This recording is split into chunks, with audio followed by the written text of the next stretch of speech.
Imagine living in a society where your eye color determines your worth. That's right, your eye color decides your talent. And people with amber eyes are considered the lowest of the low. This guy ended up reincarnating 200 years into the future with the very eyes that everyone now considered trash. But people have short memories because 200 years ago, those were the most powerful eyes in existence. Back then, this boy was feared even by his own allies. But he had the brilliant idea of sending his soul into the future. Maybe he knew he would eventually be betrayed. He was always one step ahead of everyone else. So he literally held his own funeral, sealing himself inside a coffin for 200 years. I guess he was trying the Mr. Beast challenge. When he finally awakened in the future, he shattered the coffin, only to realize his body had become that of a child. The moment he stepped out, he sensed a demonic presence. He stared at the doorway as someone slowly approached. Staying on guard, the kid immediately began casting a powerful spell. But then, the person who walked in was an incredibly beautiful girl. Yeah, unbelievably beautiful. Wanna marry me? Just kidding, guys. The protagonist wondered who she was. Then she suddenly collapsed to the floor, calling out, "Master Abel." She had waited for him all this time. I wish someone would wait for me like that too.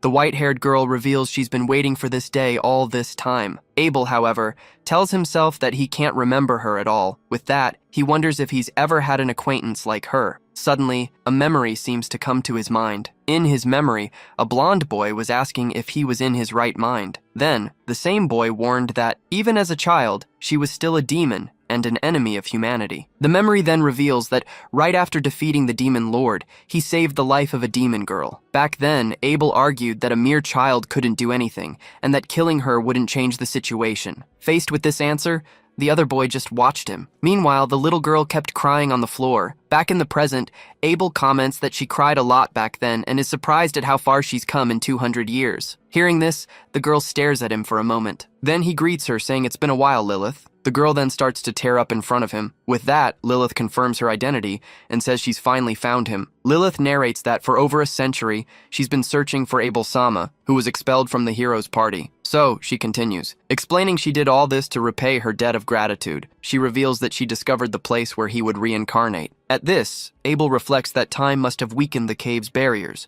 as he was complacent and never imagined demons would find his hiding spot. Next, he prepares to ask Lilith about something he noticed. Then, Abel comments that her eyes were once the same amber color as his. A narration then explains that a person's eye color reflects the color of their soul. Given this, he wonders if she somehow managed to discard her amber-colored eyes. He completes the thought, questioning if she did something that even he couldn't in his past life. Lilith replies that maybe, but it would be faster to just show him. Then, she brings her hands to her face, leaving Abel confused about her intention. With a quick gesture, her eyes suddenly change to an amber color. Lilith then closes her eyes for a moment. Right after, she opens them, revealing they are now amber-colored. Next, she explains that these are known as contact lenses. Lilith then states that with them, it's possible to change your eye color. Abel, surprised, asks if change is possible with those mere translucent sheets. A narration then recalls that this world has a long history of discrimination and oppression against those with colored eyes. Then, the same narration laments all the wars and lives sacrificed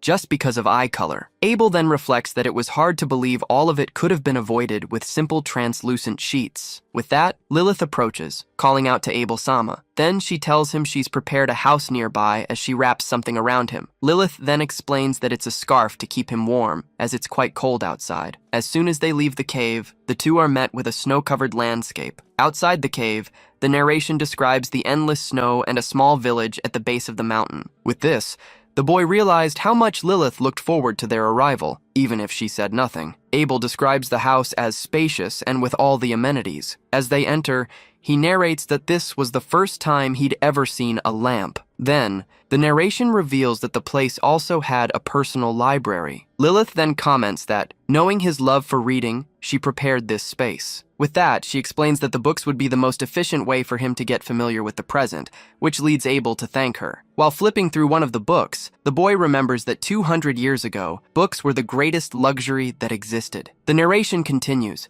explaining that paper was expensive in his time. Furthermore, since they were all handwritten, the price was exorbitant. But in this world, a technological revolution seemed to have occurred. The boy learns that they now have a magic stone that can transform various types of energy depending on its use. Thanks to this, the civilization of that place had evolved drastically. As he reads, Abel deduces that the lamps must be a byproduct of those magic stones. With this, he questions why they would automate things that can be done with magic, concluding that modern mages have gotten lazy. In a way, the sun was rising over the village. Then he states that his guess was right. Then, Abel confirms that the skill level of mages in the current era had completely plummeted. Abel realizes that the content of that magic book, considered innovative, was common knowledge to any child 200 years ago. To make matters worse, he notices the book also proudly displays incorrect magical formulas. With that, he reflects that if someone tried to use that as a basis for their magic, the result would be a technique full of flaws that would fail 100% of the time. Thus, he concludes that while their technology may have advanced, their magic was in total decline. Suddenly, a noise at the door interrupts him, making him wonder who it could be. Then, he realizes the sound seemed to have come from inside the house itself. As the footsteps approach, he realizes it doesn't sound like Lilith and wonders where she went. Then, a figure jumps in front of him and shouts to get his attention. The newcomer then deduces that Abel must be Lilith's younger brother. Confused, Abel wonders what the boy is talking about and if he's an acquaintance of Lilith's. The blonde boy then exclaims for the commoner to rejoice. He then introduces himself as Ted and declares that from this day forward, Abel will be under his guidance. At this, Abel wonders if that boy is trying to make him his disciple. As he observes him, Abel notices his clothes are very flashy and wonders if he's a noble. Then, he remembers there's a mansion next to this house and assumes the place belongs to the boy. Abel then returns to his reading and declines the offer, saying he has no interest in that kind of master-student relationship. The boy, however, insists that he become his disciple. Given his insistence, Abel just wishes the boy would give up already. With that, he decides he should maybe try to scare him away. Abel then rests his hand on the book beside him. He then advises him to stay away, which leaves the other boy speechless. Right after, Abel asks him if he understands what these eyes mean. Upon seeing them, the boy backs away while exclaiming about those eyes. Abel then confirms, explaining that these are the eyes related to demons. The blonde boy just touches his own lip in reaction. Ted points at the boy and exclaims in surprise that they're the amber eyes. He then falls to the floor laughing, celebrating that it's his first time seeing them and that they actually exist. Not understanding, Abel wonders what's happening and why the boy isn't scared. Then, a voice calls for Ted from outside the room. A man then enters and scolds him, saying he shouldn't be barging into Lilith-san's house. At this, Ted excitedly calls him Boss Nichan. The boy then gets up and tells Boss Nichan to look at this. Ted points at Abel's chick eyes, stating that he's never seen them before. Bass then comments that he understands, as Lilith-san had mentioned her incredibly talented brother was moving in. An image of Lilith then comes to mind. Observing Abel, Bass concludes that he seems to have set his expectations too high. Ted then explains that the so-called chick eyes have zero aptitude with all attributes. He continues saying they can't use water, wind, creation, or healing magic. Thus, the boy concludes that they are completely powerless eyes, which surprises Abel. The narration then reveals that, in fact, the amber eyes require extensive training. The narration explains that for the first 10 years of training, one cannot properly use any magical attribute. But after that period, they can control all attributes perfectly. With that, the narration concludes that, although there are variations, they can perfectly execute the highest level magic of all attributes. Abel then reflects that although such eyes were persecuted in the past, there's no doubt that they are exceptional in their performance. Meanwhile, Bass tells Ted not to exaggerate. He then tells Abel that people can still lead fulfilling lives, even if they can't use magic at the moment. With that, Bass states he's sure they'll find a way to help each other, and that they should get along. Abel then wonders if the man wants him to take care of those two, and if he also thinks the amber eyes are useless. Then, Bass invites them to come home to learn some magic, as the chosen ones need to fulfill their destiny. Ted excitedly agrees and says goodbye, saying he'll see him later. Chick eyes. In an instant, the two close the door and leave. Alone, Abel reflects on their audacity to barge into his house, insult him, and then leave, but now he understands the situation with that pair of brothers. With his gaze fixed on the books, he finally realizes what happened. The narration then explains that, according to the war history he read, there hasn't been a war with the demon race for at least 100 years. As a result, the world was now living in a long period of peace. The narration continues, revealing that without the fearsome demons, there was no longer a reason to fear the amber eyes. Furthermore, with magic levels steadily declining, and those with amber-colored eyes needing extensive training to learn magic, they became the most ridiculous thing in the modern world. Abel then realizes that, first, they suffered persecution, and now, only ridicule. With that, The boy wonders if it would be so difficult to live a normal life in this place. Suddenly, Lilith's voice echoes through the house, announcing she's back. Upon seeing her, Abel comments that he understands and starts to ask what her job is. Abel then asks if her job is to be a servant, but she corrects him, saying they are now called maids. The girl then asks if she looks good in the maid uniform, to which he replies yes. Abel then watches her and says he finally understands the situation. Then, he reveals that he now understands why she went to such lengths to hide her eye color with contact lenses. Abel begins to reflect on the 200 years that have passed since his reincarnation. Amber eyes have become the target of ridicule, a fate completely different from the prestige they once held. Lilith thinks about how difficult life has become for people with amber eyes,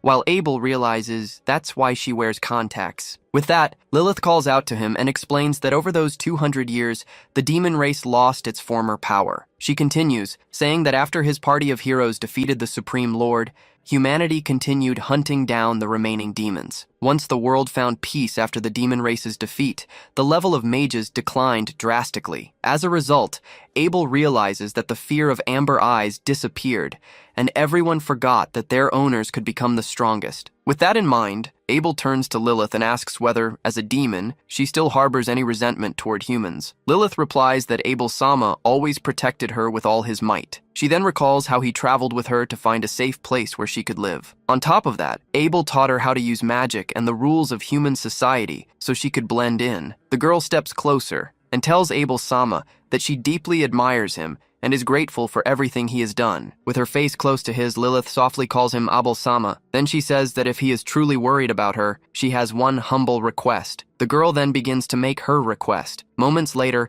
Abel wonders how things ended up like this, with the two of them sharing a bath. She apologizes, explaining that his concern for her made her so happy that she simply couldn't hold back her feelings. Abel then asks whether she understands the implications of a man and a woman being alone in the same bath. Lilith replies that it's amusing to hear that coming from him, since with his youthful appearance, his words don't carry much weight at the moment. Even so, the girl admits that it makes her happy. She then reveals that the reason is because someone like Abel-sama acknowledged her as a woman. Hearing that, the boy simply remains silent. The narration then reveals that night, he and Lilith shared the same bed. With that, Abel narrates that he experienced a sense of peace in his sleep that he hadn't felt in over 200 years. Abel's narration begins, explaining that ever since his reincarnation, he spent every morning having breakfast with Lilith. He then spent his afternoons in the library gathering information about the world, but around noon, something different always happened. At that time, the library door would always burst open. Soon, Ted would storm inside, announcing the arrival of Tiny Eyes. Abel would think that the pompous young noble probably just wanted a playmate his own age. So he would get ready to say that, unfortunately,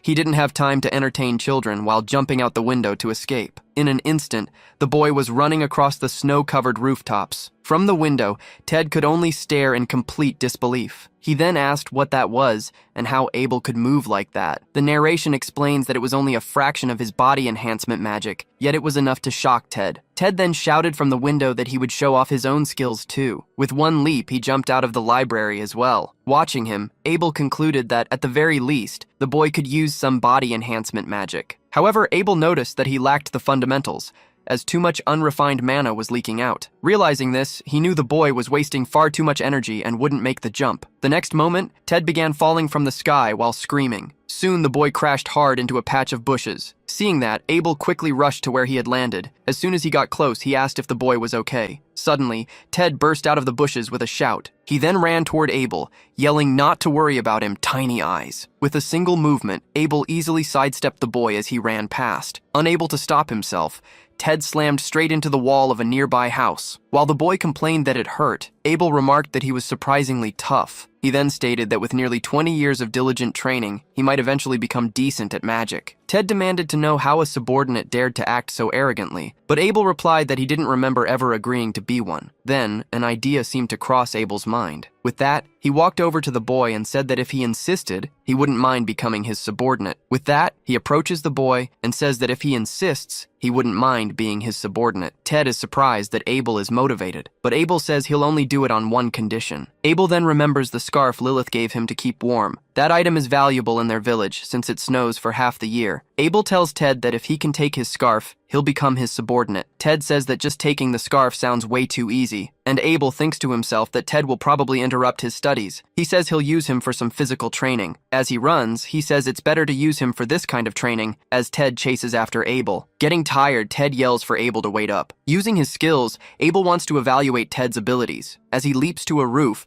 Abel wants to assess the mages of this era, while Ted is stunned by what he just saw. Using his enhancement magic, Ted says he can use that ability too as he jumps towards Abel, but he ends up slamming into a wall. Watching him from the rooftop, Abel reflects that the difference in their levels is vast. Still, the boy doesn't give up and gets back on his feet. Then, Ted starts chasing him across the rooftops, shouting for him to wait. Abel, however, finds the boy's persistence surprising. The narration then explains that Ted should have already realized how inefficient his physical enhancement magic is. Even so, Abel continues to leap around without using magic, while the other boy stubbornly continues to chase him. With that, the narration describes him as not being particularly handsome. The narration continues, adding that he doesn't seem very bright either as he yells that he's going to catch him. Despite everything, the boy shows decent stamina, even though he's quite loud. He keeps running with all his might, until he finally trips and falls face first onto the roof. Exhausted, Ted asks why he isn't tired, and Abel narrates that it's because they train differently. Then, Abel tells him that sunset is still a long way off,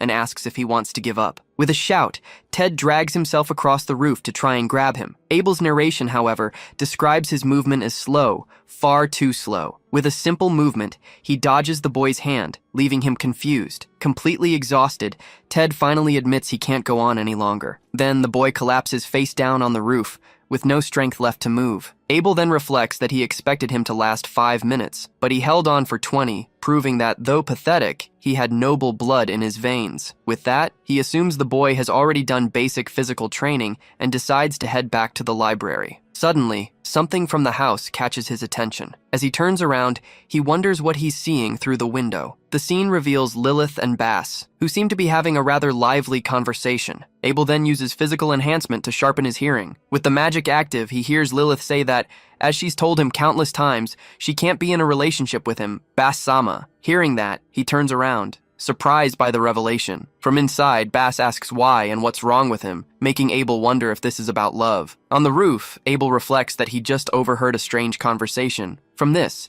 he deduces that for a proud noble like Bass, being rejected by a woman must be a huge blow. Back in the conversation, Lilith explains that it's not a matter of dissatisfaction, but something else. Then, she reveals that there is someone to whom she has already given her heart. Hearing that from the rooftop, Abel is visibly surprised. Bass then starts to question who this person could be. Then, he asks if by any chance it could be her younger brother Abel. Faced with the question, Lilith just looks at him with a faint smile. With a radiant smile, she confirms that yes, he's right. Her confirmation reaches Abel's ears. Bass then wonders how she could fall in love with her own brother. Then, he yells that Lilith is an immoral woman and that she should be ashamed. Outside, Abel questions the words immoral and ashamed. He then reflects that even if they are siblings, that seems a bit too harsh. Abel's narration reveals that, in fact, he isn't Lilith's brother. With that, he concludes she probably made it look that way, so her story would fit together better. From inside the house, Bass kept asking how she could fall in love with her own brother. He then accuses her of being an immoral woman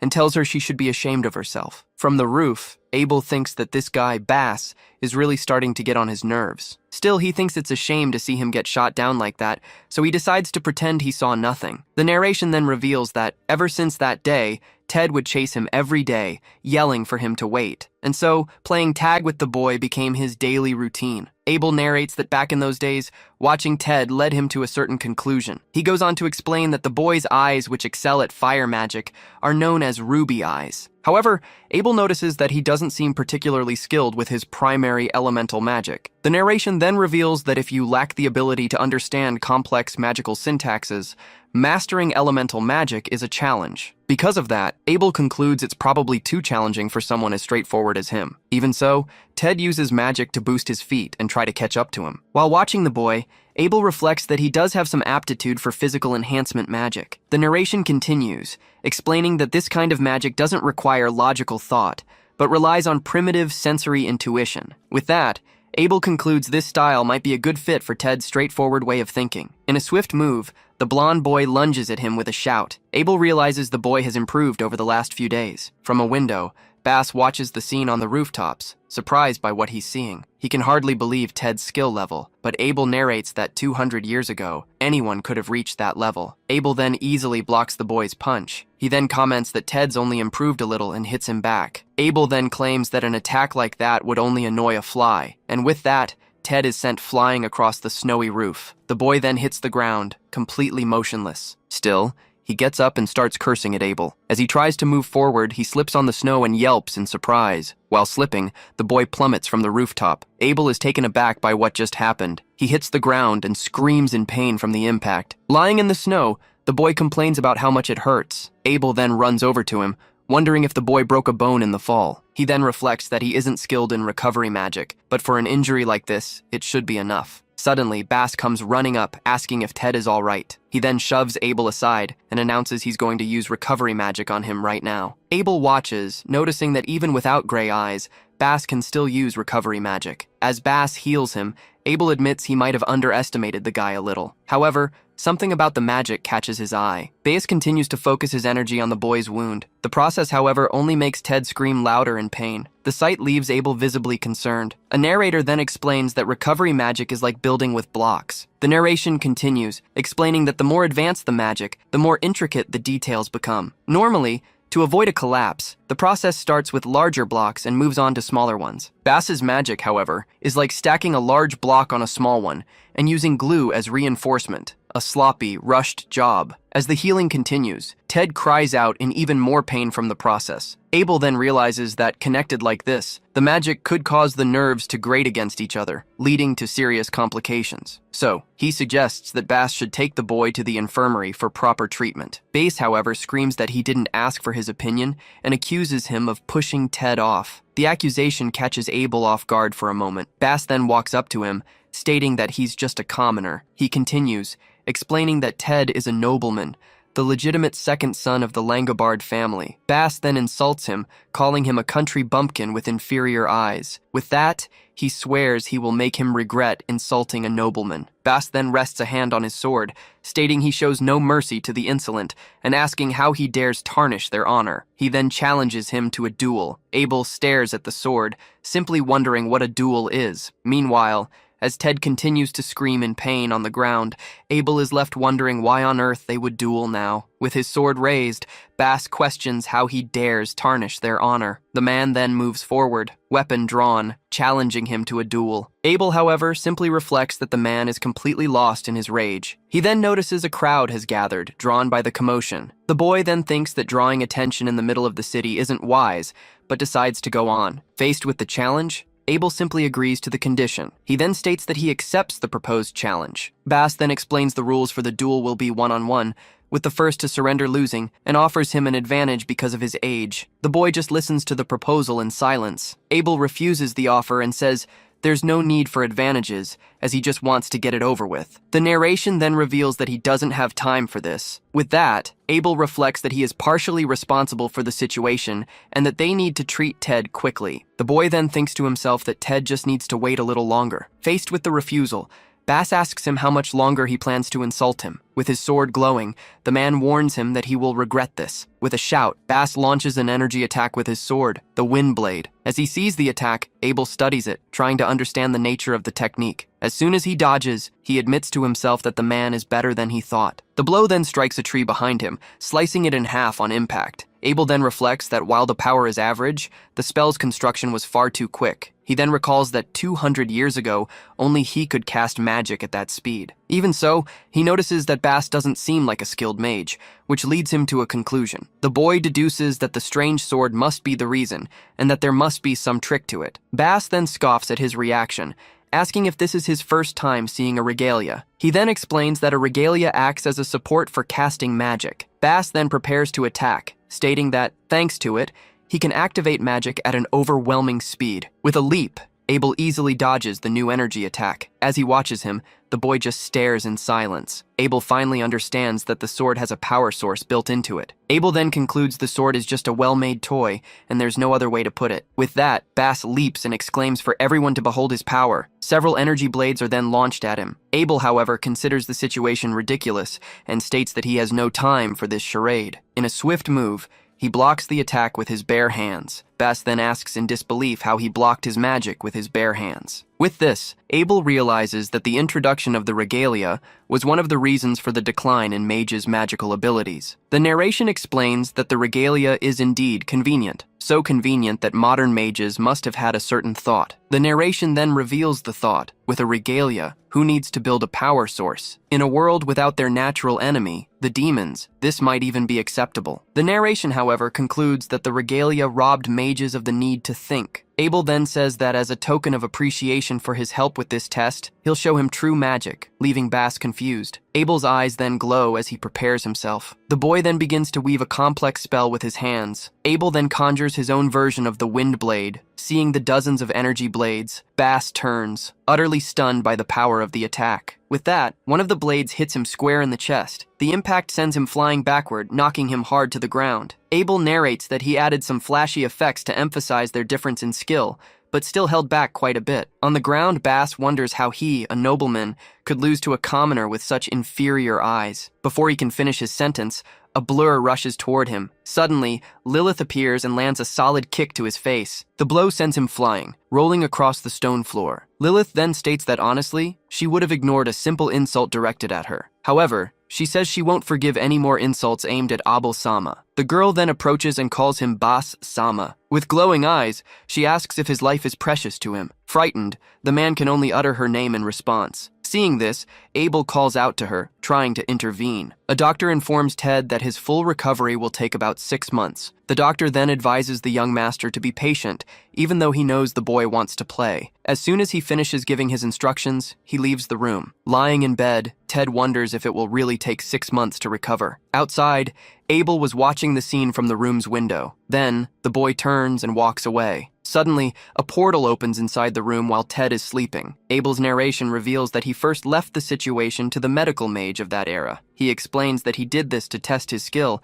but 6 months was far too long. Before the sleeping boy, he then prepares his own healing magic. A magical healing circle then forms over Ted's injured leg. The narration then explains that he first removed Bass's crude magic. Next, he enhanced the healing by connecting the bones with magic, while lamenting not having saved him before the fall. He then concludes he was completely off guard at that moment. As he watches him, the boy just remains silent for a moment. As the healing finishes, Abel simply asks the boy to forgive him. The next day, the routine in the house continued as usual. Upon leaving the library, the boy comes face to face with an unexpected figure at the entrance. Before him, Bass was staring at him with a surprised expression. Confused, Abel just calls his name to confirm his identity. Suddenly, another man yells at him, questioning how he dares address Bass-sama that way. With one blow, the newcomer is hit on the head from behind. An older man then holds him and says it's a pleasure to meet him for the first time, Abel-sama. Next, the man introduces himself as Evans Langabard. Evans then says he would like to deeply apologize for the situation,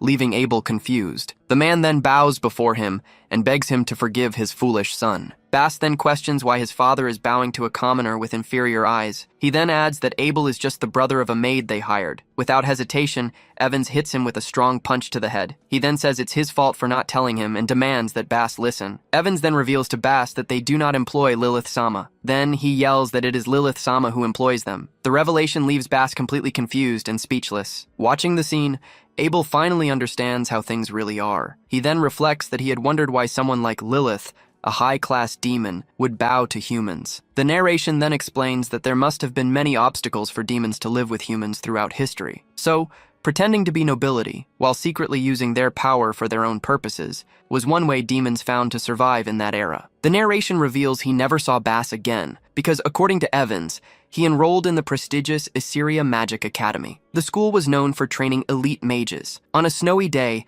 Evans tells Ted he has something to tell him. He then recalls that while hunting in the forest, he was attacked by a monster. However, he reveals that he was saved at the last moment. He then says it was Lilith-sama who saved him. The memory then shows Lilith defeating the monster with a single energy blast. Evans's narration then reveals that he was lucky to have been saved. He then explains to Ted that since then, she has helped them in many ways, and that Lilith-sama is a good neighbor and a life mentor. Hearing that, the boy just repeats the word mentor to himself. Next, Evans advises him to get along with them, and the boy agrees he was going to do that anyway. With a smile, Ted says that Abel is like a disciple and a great friend to him. Back in his room, the boy decides he needs to properly apologize and thank him. The next day, Ted goes to the neighboring house to call for Abel. As soon as he enters, he runs to the library and says, "I'll be in your care again, Master." Abel, who was reading, questions him about the whole master thing, while the narration reveals that ever since, as he's gradually adjusted to this world 200 years in the future,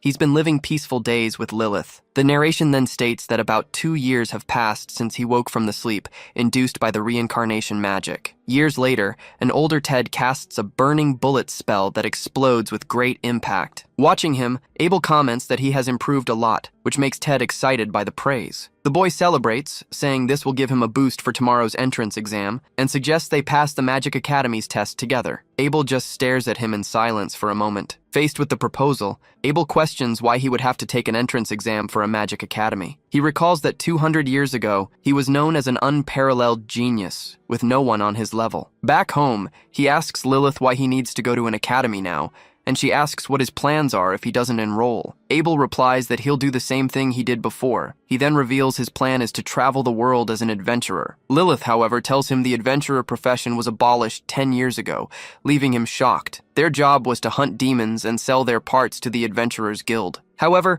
with the current decline in the number of demons, the profession is now considered unnecessary. So, Lilith asks if he plans to work with magic. She then explains that in this age of peace, that's impossible without graduating from an academy. Abel reflects that even 200 years ago, there was no one who could teach him magic, and while he understands the logic, it's hard to accept. Lilith then asks if he'd rather depend on her, which makes him happy, yet embarrassed at the thought. Defeated, he asks her to stop and agrees to take the exam. He decides this is a chance to broaden his horizons, and resolves to be optimistic. The prestigious Asura Magic Academy is in Midgard, the capital city. As soon as they arrive, a student comments on the boy wearing a uniform with no family crest. Another asks if he's the famous Inferior Eyes, and laments that even the Asura Magic Academy has fallen this low. One of them states that commoners should stick to farming, while Abel assumes they're students. The boys then comment that they heard he got into the academy through a donation from a rich family. Abel thinks to himself that nobles are as tasteless as ever, hearing them say he'll fail anyway. Ted then defends him, asking if judging by eye color is the only thing they know how to do, but Abel thinks he has no room to talk. Suddenly, a girl appears and asks them if they have no shame. She then scolds them for ganging up to badmouth a commoner. She then declares that this is low, even for nobles. The crest on her clothes then glows for a moment. Seeing it, Abel feels like he's seen that family crest before. One of the students confronts her and asks who she is,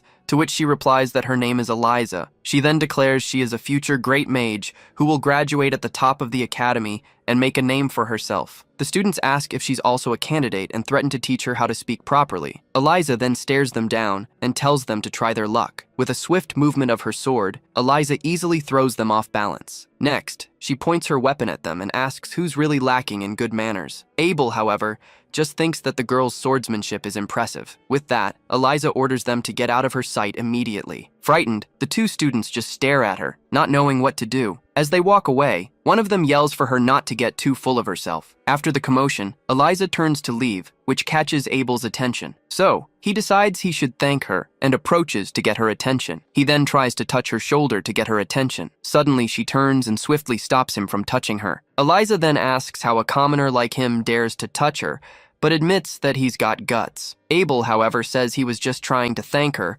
which leaves her confused. Then she yells at him not to get the wrong idea, as she simply hates people who badmouth others behind their backs. With that, Abel just wonders if all the students at this place are like that. Eliza then warns him that if he wants her attention, he must become stronger. As she walks away, Eliza declares she's only interested in the strong. Ted wonders what's with that girl, not even knowing how strong his master is, but Abel thinks he didn't expect to meet someone with such a strong will. He then reflects that the girl's face looks familiar. The Asura Magic Academy entrance exam has 2 parts, a written test and a practical test. Each was worth 100 points, for a total of 200. The written test included general knowledge, magical language, and magical engineering. For Abel, the general knowledge content wasn't much different from 200 years ago, and was surprisingly easy. The magical language part was too basic for him. The last part, magical engineering, was indeed more challenging. He then comes across question 12, which asked to prove that the human soul cannot be created through magic, based on Diplodocus's final theorem. He then realizes the question's difficulty was ramped up at the end. Abel figures they're probably doing this to stop students from getting a perfect score, but that's too bad for them. He smiles, because the person behind Diplodocus's final theorem is none other than himself. That afternoon, the students gathered in the school's courtyard. An instructor then announces that they will use their regalia for the practical exam in the school courtyard. A voice instructs the examinees to select a regalia that matches their eye color. Next to Abel, Ted Langobard is thrilled by the instruction. Ted then turns to Abel and urges him to pick one, saying the weapon should match his eyes. However, one fact becomes clear. There are naturally no regalias for amber-colored eyes, so Abel decides to just grab a red regalia, figuring the one-handed sword seems safe enough. Next, the instructor explains that the exam will test each person's magical power. She points to the targets, revealing they are made of dark matter that absorbs magic. She assures them the target won't break easily, and tells them to use their most powerful spells. As soon as the instructor calls for volunteers, Ted shouts that he'll go first. The woman then announces they will start with number 28, Ted Kuhn, who celebrates with a cheer. Watching from a distance, Abel wonders if he'll really be okay. He reflects that even after looking after him for a while, there's still a lot of room for improvement. After all, his level as a mage is still at the beginner stage. Meanwhile, it's mentioned that the Asura Magic Academy is known for accepting only elite students. Abel continues his train of thought, hoping that Ted doesn't embarrass himself in front of all the other candidates. When given the signal to start, Ted Langobard focuses on the regalia in his hand. A moment later, he opens his eyes and shouts the name of his spell, Fireball. With that, the boy launches a single stream of magic towards the sky. Abel, for his part, just watches, dreading the inevitable outcome. He then concludes that this is awful, but deep down, he'd already expected it. The boy continues his analysis, thinking that it's no surprise since Ted is clumsy and is using a regalia he's not familiar with. The small fireball finally hits the center of the target with minimal impact. Despite the result, the instructor and the other candidates react with total disbelief. Abel thinks the reaction is obvious, since Ted looked like an amateur, and worries that he'll be ridiculed again. Contrary to expectations, the instructor suddenly shouts that what she saw was incredible. She turns to Ted and questions how a talent like his could end up in the general admissions. Other candidates in the crowd comment that it's unbelievable,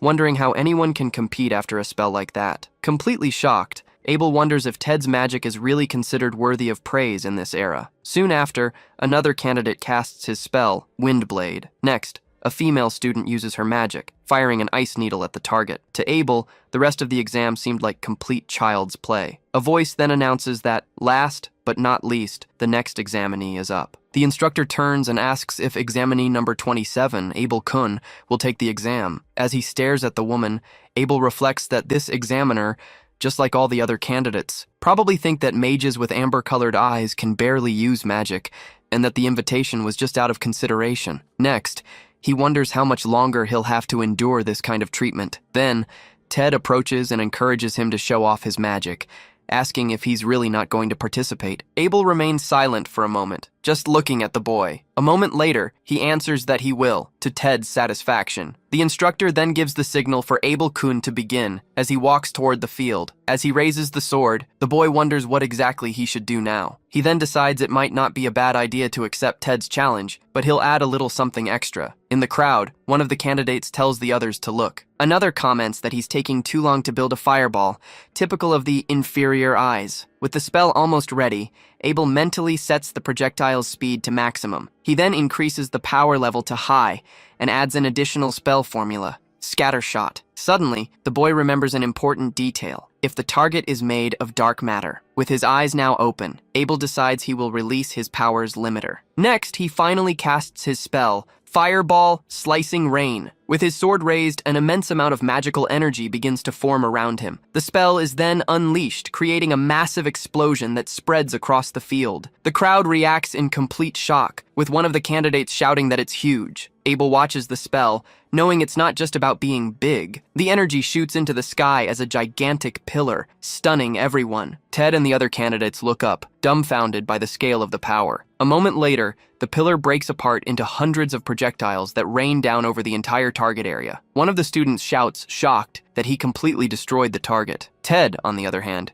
celebrates with a huge smile, shouting that that's his master. Looking at the completely devastated area, Abel thinks that maybe he overdid it a little. However, he concludes that at least this should clear up some misconceptions about amber-colored eyes. The scene then shifts to another practical exam location, where other candidates are continuing their tests. Then, Eliza casts her spell, Fireblade. With a swift motion, she unleashes a powerful slash at her target. The strike hits the center of the target with a burst of energy. The impact is strong enough to leave a visible mark. Impressed, an instructor exclaims it's unbelievable that there's a dent in the dark matter. Despite the result, Eliza finds the situation tedious, wondering if they're really impressed by so little. She wonders if at this academy, supposedly the best in the country, only the facilities are high class. Suddenly, the other instructor rushes over, telling Professor Fidea there's an emergency. Meanwhile, Eliza uses a physical enhancement spell to improve her hearing. She overhears the conversation about the dark matter target, learning it was completely shattered by someone with amber eyes. The revelation leaves the girl in complete shock as she processes the information. She repeats the words she heard to herself, by someone with amber eyes. Eliza then glances in Abel's direction,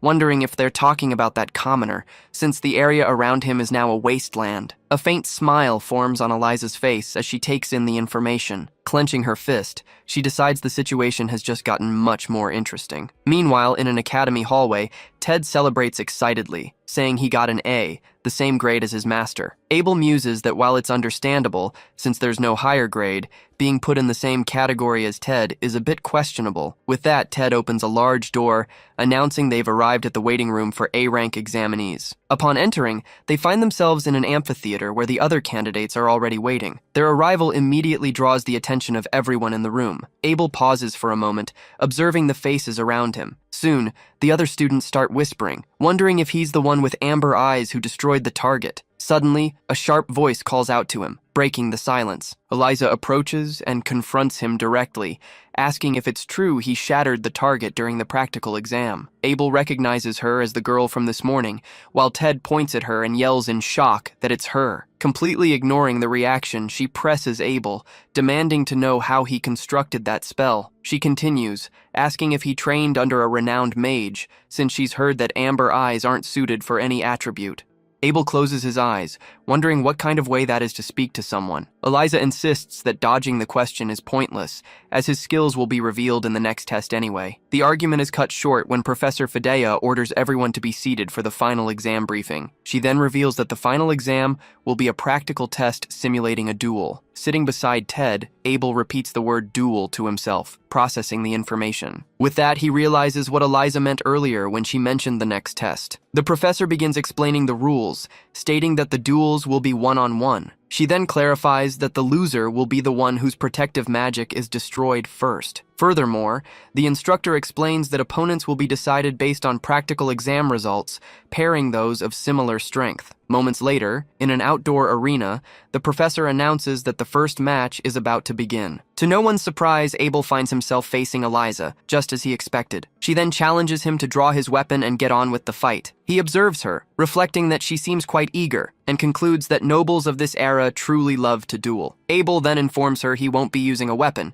as he isn't skilled in combat with a regalia. With a smirk, Eliza asks if he's choosing to fight the old-fashioned way, adding that it's fine by her. She then draws her own sword and challenges him to show her what he's got. In midair, Eliza finishes her sentence, demanding he show her his true strength. Abel watches her rapid advance, noting her impressive speed. He then reflects that even in an era of magical decline, talents like her still exist. However, a faint aura of energy begins to form around his legs. At the very moment of impact, Abel vanishes with a light tap on the ground, much to his opponent's surprise. Completely confused, she quickly turns around, not understanding what just happened. Meanwhile, in the audience, Ted shouts enthusiastically, cheering on his master. A smile on her face, Eliza says she understands as she imbues her sword with magic. She then declares him interesting and unleashes a new attack. Fireblade. Dodging, Abel sees Eliza's attack coming at him. Then, surrounded by his own aura, he invokes the same spell, Fireblade. With that,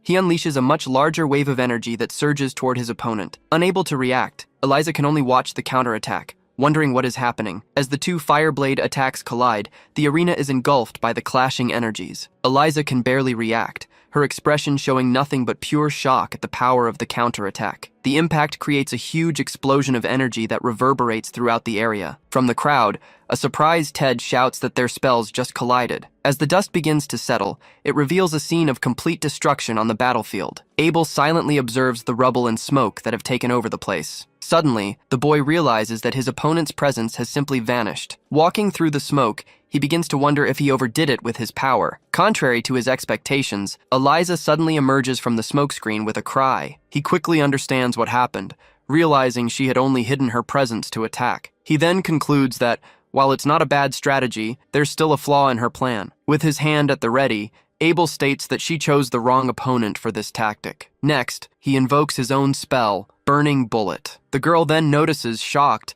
that he conjured 12 fireballs with incredible speed. Completely paralyzed, she finally recognizes that this boy is in fact very strong. The 12 projectiles hit Eliza head-on, creating a massive impact of energy. The collision kicks up a huge cloud of smoke that completely covers the battle arena. In the crowd, Ted wonders what's happening, concluding the power level gap between them is just too wide. Amidst the rubble, Abel just stands still, watching the result of his attack. The boy then admits to himself that he is, in fact, surprised by the situation. He realizes that even after that blow, she's still eager to fight. Despite all the damage she's taken, Eliza uses her sword to pull herself up. At that, Professor Fedea announces that the protection magic has been destroyed, and the match is over. However, the girl interrupts her, stating, "Not yet, ma'am." She then declares that while the exam's results may have been decided, she begs them to please let her continue the duel. Abel watches her, thinking how she's an incredibly stubborn girl, fighting not for the exam or the match, but to prove her own worth, following her self-imposed rules. With difficulty, she gets up and says she'll prove to him that she is strong. Amidst the destroyed arena, Abel watches the girl in silence for a moment. He then asks her why she is so obsessed with strength in such a peaceful era. The boy then reflects on how,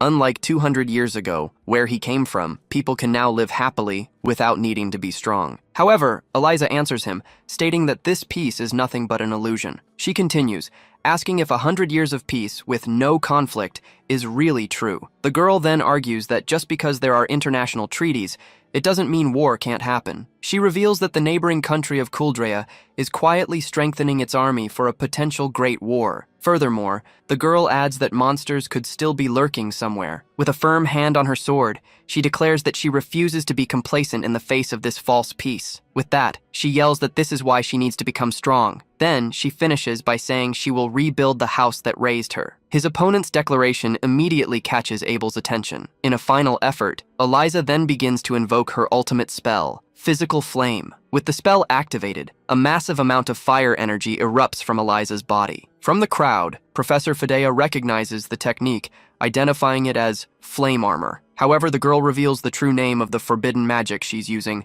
Madder Rose Sky. Right after, she uses the flames to propel herself and move freely through the air. Abel just watches the scene in silence, following her movements in the sky. Completely shocked, Ted yells that it's impossible and that she's flying. As she charges forward, Eliza declares she will win and warns him to be prepared. Abel remains motionless, awaiting her attack. With her wings of fire, Eliza circles in the air, preparing her final attack. From the audience, Ted Langobard wonders if that's aviation magic, which he thought was just an urban legend. Meanwhile, Abel reflects that casting aviation magic requires a balance of multiple attributes. He then recalls that, even in his time, only a few rare individuals could master it. The boy concludes it must have taken tremendous effort for someone like Eliza, with her ruby eyes, to learn such a technique. With that, Abel finally understands the situation completely. He deduces that she must have left this magic for the future as a legacy for her family. From above, Eliza taunts him,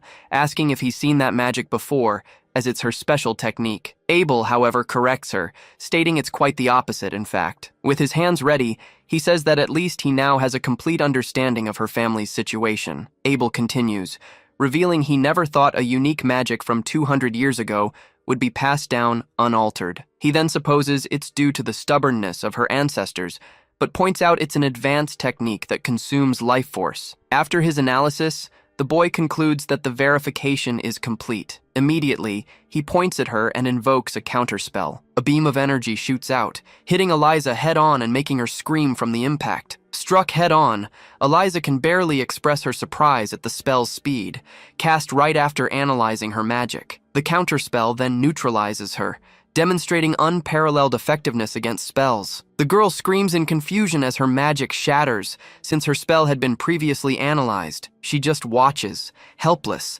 as the fragments of her spell disintegrate around her. Without the support of her magic, the girl starts to scream as she plummets in a free fall. Immediately after, Abel propels his body upward in a leap. With a swift move, he catches her in his arms in mid-air. While holding her, he then asks if she's a descendant of Maria, the heroine of fire. The sudden question leaves the girl completely speechless, her face blushing. With that, the two land gently on the destroyed arena. Abel then praises her, saying she's quite decent, just like her ancestor, and encourages her to keep improving. Soon after, Professor Fidia announces that the winner is examinee number 27, Abel Kuhn. From the audience, Ted Langobard cheers with a shout, celebrating his master's victory. Ignoring the celebration, Abel simply turns and starts to walk away from the crowd. However, his path is blocked by other candidates, who congratulate him, saying he was incredible and that it was really cool. As she watches Abel being surrounded by the others, Eliza wonders what just happened. Right after, the girl finally gives in to exhaustion and collapses to the ground. She remains there for a moment, looking at the sky as she processes her defeat. With a groan of frustration,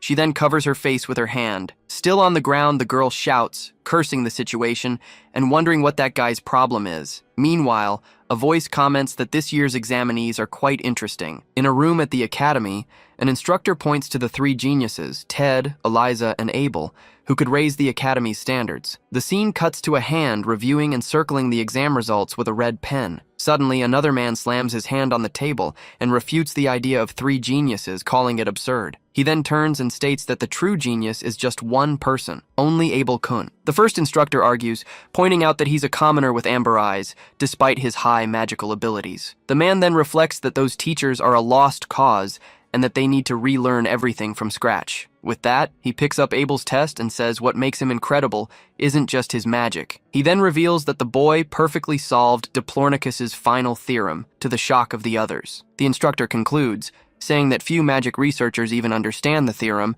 and from his answer, the instructor continues, revealing that he even improved upon the theorem, a feat worthy of national recognition. Suddenly, a laugh echoes through the room as a figure approaches. The newcomer, identified as the headmaster, comments that they seem to be making quite a fuss about the examinees. Professor Emerson then turns to him and says the boy is incredible, possessing impressive talent despite his amber eyes. He continues, stating the boy has the potential to carry the country's future and become the greatest mage, and that his name is Abel. Upon hearing the name, the headmaster reacts with such great shock that he seems to choke. Startled, his dentures end up falling to the floor, leaving the other instructors worried. As they help him up, one of the instructors asks if something is wrong, but he just mutters incomprehensibly. With difficulty, the headmaster then asks Professor Emerson to repeat the student's name. The instructor then repeats, confirming the examinee's name is Abel Kuhn. In his mind, the headmaster recalls that the boy got perfect scores on both the written and practical exams, making him the greatest genius in the academy's history. After a moment of silence, the headmaster finally repeats the name to himself, confirming that it is indeed Abel. Later that night, the name Abel echoes through the academy's halls in a tone of disbelief. As he climbed the stairs, the headmaster kept denying the possibility that had just arisen. Soon, his path is blocked by an enchanted suit of armor that serves as a guard. The guardian then points its sword, permanently blocking the way. With that, the armor moves to the side, revealing a secret passage. The passage leads to a door with an ornate symbol in the center. The headmaster then approaches the door and opens it. Upon entering his private office, he immediately locks the door with magic. Next, the man uses an unlocking spell on one of his desk drawers. The magic reveals the drawer's contents,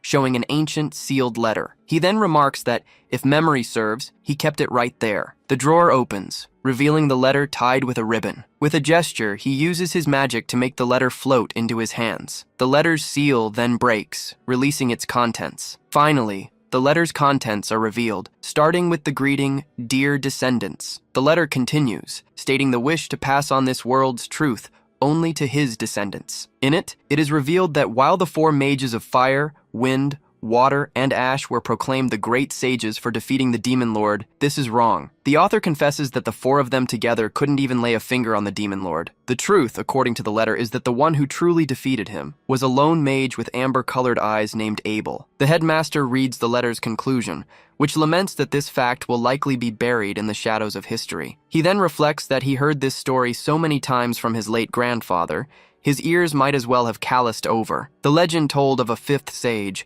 lost among the great four, a man with eyes like the demons. Despite his overwhelming power, that man suffered a terrible persecution and never left his name in history. The headmaster ponders that no matter how great a mage is, living for 200 years should be impossible. However, he concludes that dismissing the situation as a mere coincidence would be a mistake. With this, he decides he needs to gauge the boy's power for himself. The scene then moves to the day after the tumultuous entrance exam. In a cafe in the royal capital, Midgard, Abel is sitting quietly, enjoying a drink. Suddenly, Ted Langobard bursts into the cafe shouting for his master and claiming he caught up to them. With a triumphant smile, he shows his letter and proudly announces that he passed. Right after, the boy approaches Abel with an envelope, asking if he wants to know his results. Without moving, Abel replies that there's no need, as he already knows he passed. He then points to the envelope, explaining that there are signs it's been opened and asking if Ted checked first. Abel continues, saying that with Ted's personality, he wouldn't come so cheerfully to say he had failed. With that, the boy slaps his hand on his book,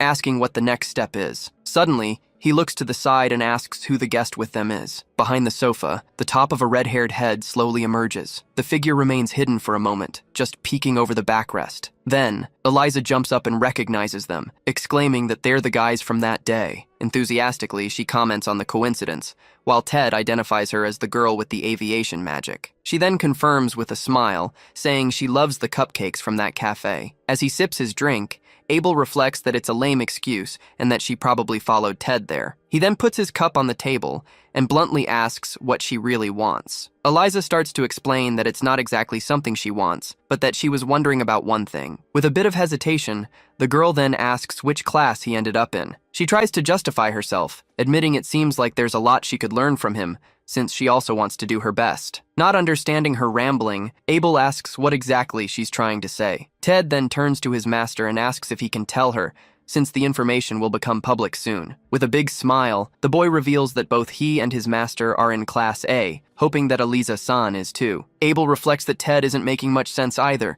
and wonders if there's any benefit to being in the same class. Upon hearing the news, Eliza celebrates excitedly, confirming she understood Class A. Right after, the girl turns and starts humming happily. As soon as she leaves, Ted asks what that was all about, and Abel suggests she might just be anxious about not having friends. Suddenly, a woman with silver hair and a maid's uniform enters through the cafe door. The woman's sudden arrival startles Ted, who cries out in surprise. As Ted shouts in surprise, Abel just turns around, confused by the sudden appearance. The newcomer, Lilith, just offers a subtle smile in response. With a wink, she then strikes a pose, showing off her new outfit. Abel recognizes her and immediately questions her about the outfit. With a radiant smile, Lilith announces that, as of today, she has been appointed a professor at the Asura Magic Academy. Ted reacts with a shout, questioning how that's possible and calling the situation way too convenient. Unsurprised, Abel just rests his head on his hand and says he understands. He then reflects that if Lilith decides to do something, it'll be easy for her, since living so long makes a difference compared to ordinary humans. With that, the woman gets closer and whispers that she'll be there to support him as a professor from now on. The scene then shifts to the day before the academy's entrance ceremony. As they walk through the campus, Lilith points to a building and says that's the student dormitory. Abel looks at the structure and comments that it's pretty big. Lilith then explains that the academy has a 5-year system and is fully residential. Right after, she says her goodbyes, saying that as a new professor, she needs to do her rounds and has a lot of work to do. Abel thanks her, while Ted excitedly says goodbye, telling her he'll see her tomorrow. As they walk through the campus, Ted Langobard follows his master with an excited smile on his face. Upon reaching the dormitory entrance, Abel turns and asks him if he couldn't have brought less luggage. Suddenly, a voice interrupts them, stating that they must be the new students. The woman then introduces herself as Fedir, a professor and the one in charge of the first-year building. Abel recognizes her from the entrance exam, much to the surprise of Ted, who didn't know she was a professor. With that, Fedir identifies them as Abel Kun and Ted Kun and hands them the academy-issued clothes. She explains that they're free to wear whatever they want inside the dorm, but they must wear the uniform when they go out. As he holds the uniform, Abel notices something different and takes a closer look. He then questions her, asking if this uniform isn't enchanted. The professor confirms that he noticed and explains that the outfit is enchanted with magic and dirt resistance. Abel then asks who performed the enchantment, and she replies that it must have been a contractor assigned by the academy. Fedir instructs them to get their keys at the reception, informing them they're free until tomorrow's ceremony. Right after, the two walk down the hall toward their respective rooms. Standing in front of his door, the boy looks at the uniform in his bag with a thoughtful expression. From the next door, Ted peeks out and asks if his master is interested in the uniform. While analyzing the uniform, Abel reflects that enchantment magic is a specialty of the black-eyed mages. He continues, recalling that this magic can enhance the properties of objects. With that, the boy concludes that the work on the uniform is, at best, third-rate and a waste of materials. Abel then declares to a confused Ted that he will re-enchant it. Right after,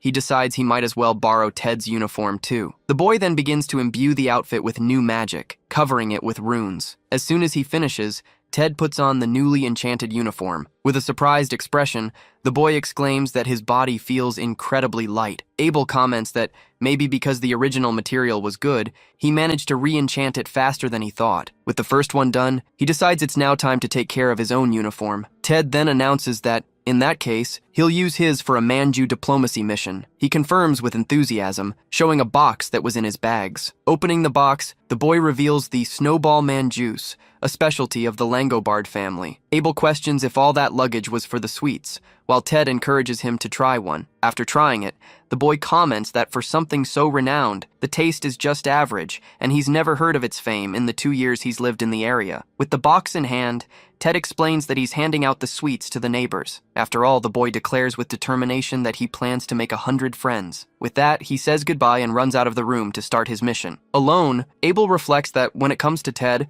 maybe he really can make 100 friends. He then concludes that, if possible, all he wants is to graduate in peace. With that thought, the boy begins to apply his own enchantment magic to his uniform. As soon as he finishes the adjustments, he looks at the enchanted outfit on the bed. Feeling tired, he decides to take a nap, since enchantment magic consumes a lot of energy. Suddenly, a shout of "preposterous" from the hallway wakes him from his rest. Outside, a student shouts angrily, questioning if they're trying to insult them. Ted, confused, replies that it wasn't an insult and that he just wanted to make friends. Abel then opens the door and asks what's wrong, questioning if his Manju diplomacy failed. Another student then turns to Ted and yells for him to dream on. The group's leader continues, asking who would want to be friends with someone as filthy as a poisonous perch. Hearing the term, Abel repeats the phrase poisonous perch to himself thoughtfully. The group leader then insults him, calling him a disgusting, venomous perch. Ted stands silent for a moment, unsure how to react to the insult. Watching from the doorway, Abel remembers reading about the term in his books. The venomous perch, in fact,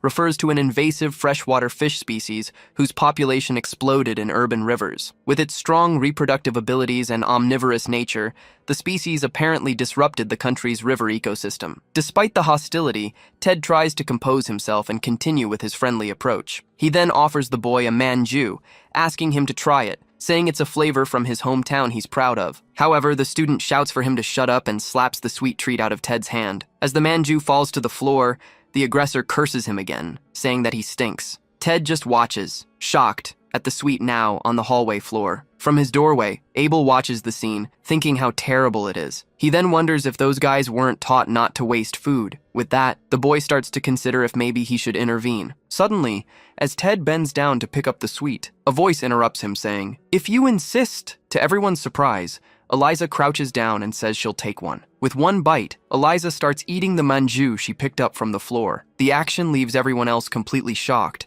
while Ted just watches her, stunned. After tasting it, the girl rates the sweet, saying she'd give it about 70 points. She then comments that it's not bad, but she wishes it had a more unique local flavor. The group of boys reacts with disgust, shouting that she ate something off the floor, and that's why they hate venomous perches. With an annoyed look, Eliza turns to them and asks what they just said. Watching the scene, Abel thinks that the situation is bad and that he has no idea what Eliza might do. With that, he decides to step in and tells them to drop it, much to the group leader's surprise. Ted then tries to de-escalate the situation, saying it's fine and that he doesn't mind. The boy also thanks Eliza for her help, but she questions him, asking if he has any pride. Embarrassed, Ted replies that it's not really like that, scratching his head. Abel then reflects that he understands the situation, recalling that Lilith had mentioned something about discrimination among the nobility. He recalls that the academy has internal students who came from a preparatory school. In addition, there are also the external students who passed the entrance exams. With that, the boy concludes that venomous perches must be a derogatory term for external students. One of the students then asks about the so-called master that Ted keeps mentioning. The group leader immediately asks if it's the one with the inferior eyes. The implication of having a magicless inferior eye as a master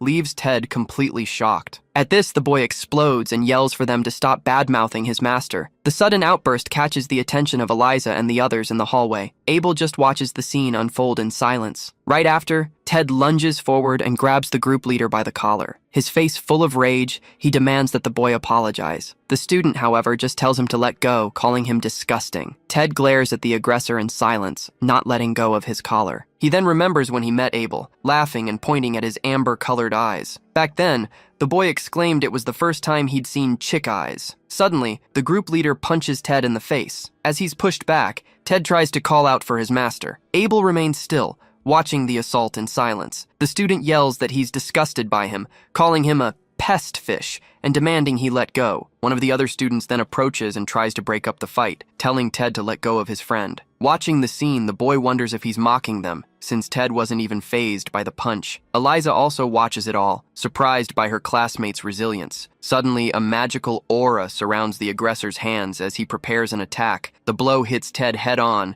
but the magic ricochets and strikes the aggressor and his companions. The girl watches, shocked, as the three boys are thrown back by the force of the impact. The group leader hits the floor with a thud, groaning in pain from the counterattack. The other two are also knocked down, unable to understand what happened. Lying on the floor, the boy wonders what is happening. Ted and Eliza, in turn, just watch the scene, completely confused by the outcome. Abel then explains that the enchantment he placed on Ted's uniform has been activated. He continues, revealing that it's a simple physical reflection enchantment that only reacts to violent stimuli. With a smile, the boy concludes that, although simple, it seems to have been quite effective against that group. The group leader then gets up and yells that they'll remember this, while Abel just comments on the cliché parting line. Abel reflects that, judging by skills alone, Ted is superior to them, and hopes they appreciate that the situation didn't escalate into a brawl. Ted, for his part, remains silent for a moment, processing what just happened. Right after, he turns to his master and excitedly says that those guys just went flying without him doing anything. The boy then asks if it isn't amazing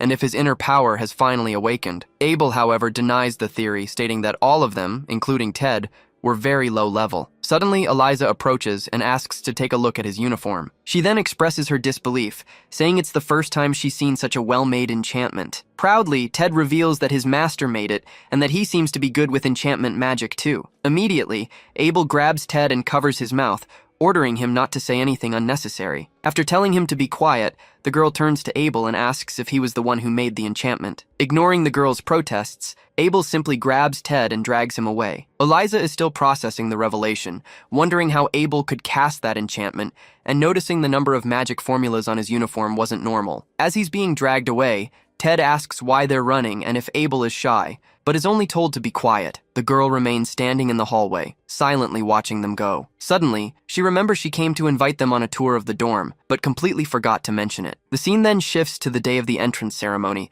showing one of the academy's tall towers. Inside, 2 students are desperately running down a long hallway. Abel laments the situation, saying they've barely started and they're already late for the entrance ceremony. Ted apologizes, explaining he couldn't sleep well because of the change in pillows, surprising Abel with his delicate side. Exhausted, the 2 finally reach an imposing door, relieved to have made it in time. While catching his breath, Abel looks up, observing the architecture around him. Confused, Ted turns and asks his master what's wrong. He then approaches the door, revealing that it's integrated with a magic formula. With a glance, the boy begins to analyze the enchantment's runes. Soon he understands the situation and concludes it's a welcoming gesture for the new students. Abel then turns and tells Ted he'll open the door, but that Ted must go in first. Not understanding, Ted is confused by it all. Ted then asks, scared, if the door gives electric shocks to late students. Abel reassures him, saying he'll understand once they're inside, as Ted protests that he's still not ready. Ignoring his protests, the boy simply shoves him inside,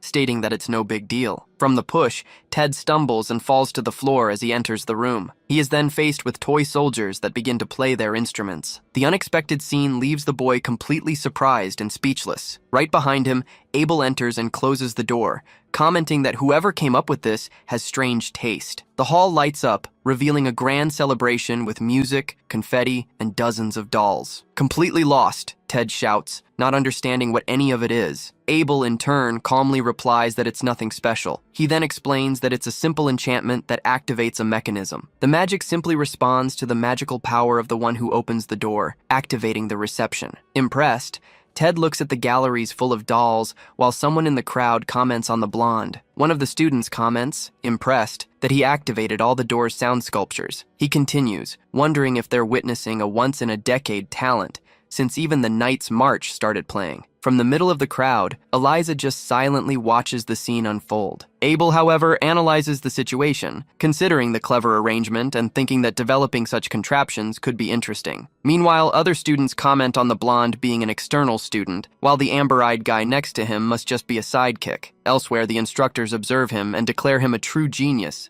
who stands out among the freshmen. Ted then turns to his master and says that was amazing, and Abel just reminds him that he just explained how it worked. Suddenly, a voice from above comments that it seems they'll have the chance to hear the Knight's March this year. The man then introduces himself as Mikhail, the academy's headmaster, and asks everyone for silence. Right after, he congratulates the freshmen on their admission, while applause echoes through the hall. Sitting in the audience, Abel observes his surroundings. He then calculates that there's a considerable number of students, estimating about 200 in each grade. Beside him, Ted leans in and asks if his master already knew something. With that, the boy reveals that the headmaster is a descendant of Roy, the Wind Hero, who defeated the Sovereign. Abel then reflects that it's been a while since he last heard the name Roy. As the headmaster gives his speech, Abel remembers that he and Roy were part of the same group 200 years ago. Together, they fought to subdue the Sovereign, and to Abel, Roy was like a younger brother. The boy just watches the headmaster from a distance, lost in his memories of the past. Ted then informs him that the information was in the pamphlet, but Abel replies that he didn't read it, as he wasn't interested. Afterward, the ceremony continued with the headmaster's long speech. There was the introduction of the new teachers, including Lilith, and the presentation of the school's philosophy. For Abel, however,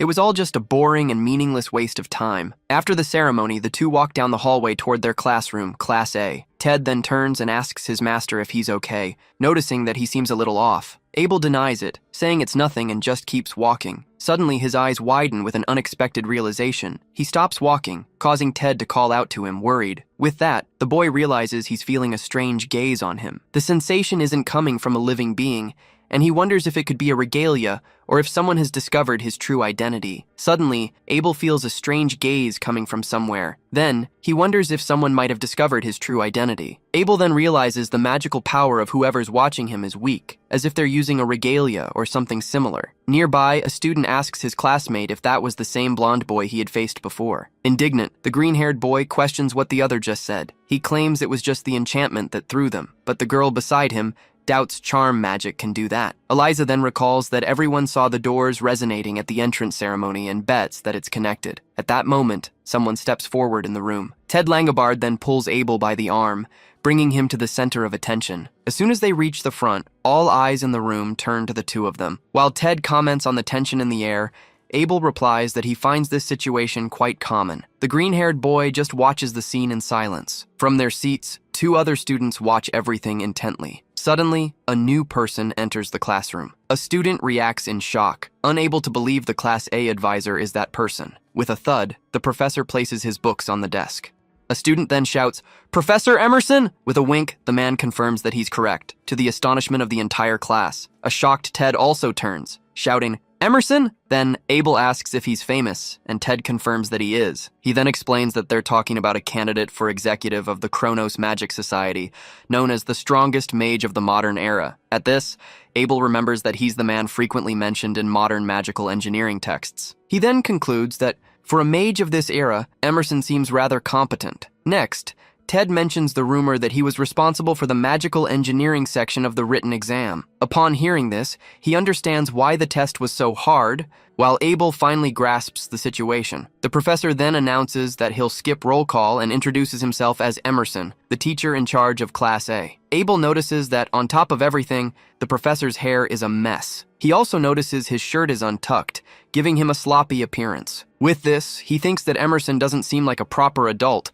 but ponders that talented mages often have internal flaws. A student then raises her hand and questions him, saying she heard he'd be too busy with his research to teach. The professor confirms that she's right, and that, honestly, he's only interested in his own research. When the student asks why he's acting as a professor, Emerson explains that the title just makes it easier to get government funding. He then reveals the reason is that there's something he wants to check. With his gaze fixed on Abel, the professor says there might be something he wants to observe in this class. Emerson continues to stare at the boy with a subtle smile. Suddenly, Abel recognizes it's the same gaze he felt before. With a smile, the professor adds that the details of what he's looking for are a secret. Abel remains silent, just observing the situation. Despite a sinister feeling in the air, Abel's school life had begun. His routine consisted of classes in the morning. Then, he would spend some time reading in the library after school. Afterward, he'd return to the dorm for a bath at night. Then, he would continue reading a bit more before bed. Occasionally, Abel found time to talk with Lilith, considering his routine to be satisfactory. However, he admits that if he had to point out a problem, there was one. That problem was the fact that the classes were unbearably boring. Meanwhile, Ted complains to himself that the level of the classes at Asura Magic Academy is insanely high. Abel, however, finds the classes terribly boring and pointless, so he uses the time to advance his own magical research. With this, he thinks that with just a pen and paper, he can do his research anywhere. Suddenly, the white-haired professor notices something in the class. Then, he calls on Mr. Abel and challenges him to solve the problem on the board. The professor then thinks about the boy's audacity for not paying attention in his class with those inferior eyes. Even though he knows he's been caught, Abel finds it ridiculous that the professor is trying to publicly embarrass him. As he stands up, he thinks about the professor's attitude. In front of the board, Abel reflects that since the answer the professor is looking for might be different from his, he should at least make it easy for everyone to understand. Quickly, he starts writing the solution on the board. With the answer complete, he explains that the magic formula can be simplified in at least 10 steps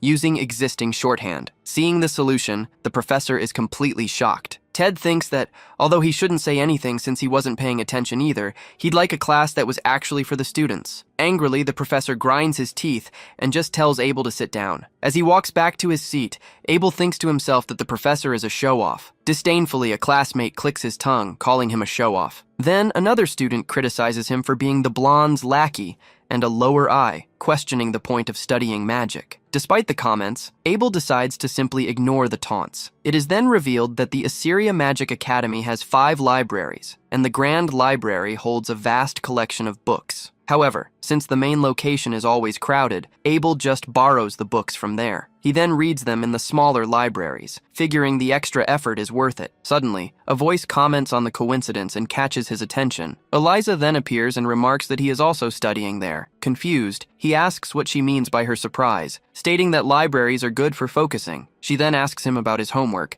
and Abel replies that he does it all in his room. He then adds that he only needs a few minutes before bed to finish, leaving her surprised. As Abel continues to write, Eliza moves closer to observe his notes. She then points to a specific part of the problem he's solving. Eliza remains silent for a moment, analyzing what he wrote. Soon, she advises him, saying the problem involves 2 formulas, and he should consider the first and last parts separately. In silence, Abel turns the page of the book he's reading. Eliza just watches the scene with a surprised expression. With that, Abel begins to explain the problem. Following his logic, Eliza points to the notebook and asks if the solution would look like that. Abel then realizes she's quick, with 100 times Ted's adaptability and comprehension. As they walk at dusk, Eliza thanks Abel, commenting that his explanation was very easy to understand. Then she asks if he usually spends all his time reading books in the library. Confused, Abel asks if that's weird, and she says no, but she has a question. Eliza then continues, asking why, living in the city, he never goes out. She argues that there's a lot to experience outside of school, giving a few examples. As soon as she mentions restaurants, fruits, and sweets, Abel comments that she only mentioned food. Eliza insists there's more than that, like secondhand bookstores, which catches his attention. She then explains that in those places,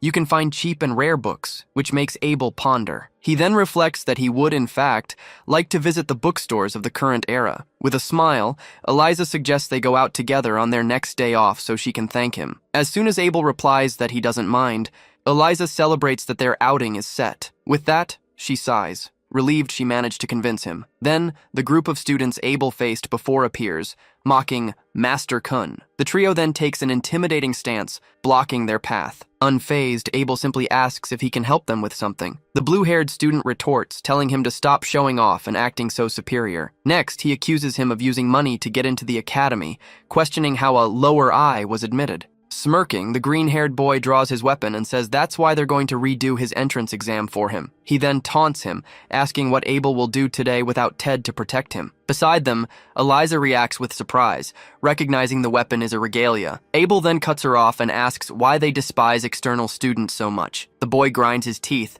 questioning Abel's audacity for asking such a question. Angrily, he yells that it's about knowing your place and that passing the exam doesn't make you equals. He then vents that while they dedicated years to their studies, Abel just showed up acting like he owns the place. Brandishing his weapon, the student declares that this whole situation is just irritating. After hearing the explanation, Abel acknowledges their dedication and then says he has a question. Suddenly, he throws his bag into the air. In a swift move, Abel lunges forward and asks if they plan to fight with such inferior equipment. The trio of students is left completely shocked and speechless at his speed. Beside them, Eliza watches the whole scene with an astonished expression. By the time the student realizes it, Abel is already holding his regalia, and he wonders when the boy took it. With the weapon in hand, Abel asks if they usually maintain their regalias. He then explains that the material degradation has caused distortions in the weapon's magical structure. Then, he tosses the regalia back, saying that if they want to be mages, they should take care of their tools of the trade. As the student falls to the ground, Abel asks Eliza to get his bag so they can leave. The boy remains on the ground, paralyzed by humiliation. Angrily, he punches the ground while muttering Ted's and Abel's names. He then yells that he'll make sure to embarrass them both and that they should just wait for tomorrow's class. Hearing the threat, Abel wonders what they're planning for the next class. Ted Langobard excitedly shouts that it's finally time for PE class, and that he's totally pumped. Beside Eliza, Abel just watches the scene and thinks about how intense the boy is. Abel then reflects that since they only have PE once every 7 days, he can understand the excitement. Soon, he notices that everyone has already gathered in the courtyard. The teacher then introduces himself as Cantor,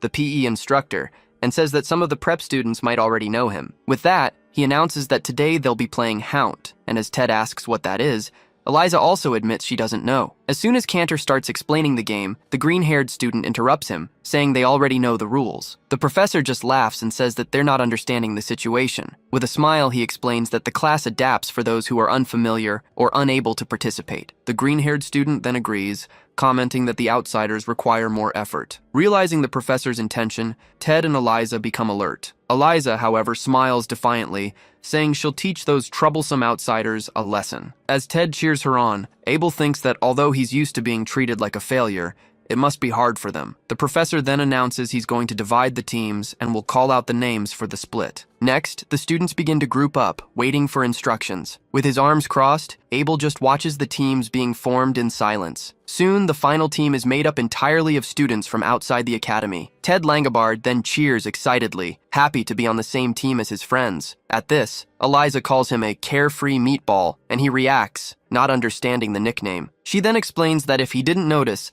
That makes him a meatball, since everyone on Team D are outsiders. Another teammate comments that the team's formation seems like a deliberate target. Hearing this, Ted finally understands the real situation they've been put in. Worried, a female student says she's always been terrible at sports, and her classmate agrees, stating he's better at intellectual tasks. As the others also admit their weaknesses, Abel thinks what an unreliable group this is. Eliza then tries to cheer up her classmate, but she expresses her fear, since the students from inside don't look on them kindly. With determination, Eliza states that for that very reason, they'll fight fair and make them eat their words. Abel, however, ponders that their opponents are the type to stab you in the back, and that the match won't be easy. The green-haired student then approaches and wishes Master Kun a good game. Then, he adds with a smile that he'll make up for what happened the day before. In the background, Professor Cantor watches the interaction with a malicious smile. Abel then realizes that even the PE teacher seems to be in on the plan. Next, the professor announces the start of the match between Team B and Team D. It is then explained that Haunt is a game where the attackers, or shooters, form a team of 3. Another member of the opposing team observes the field seriously. The bluish-haired student also prepares for the start of the match. Meanwhile, the defenders, or rabbits,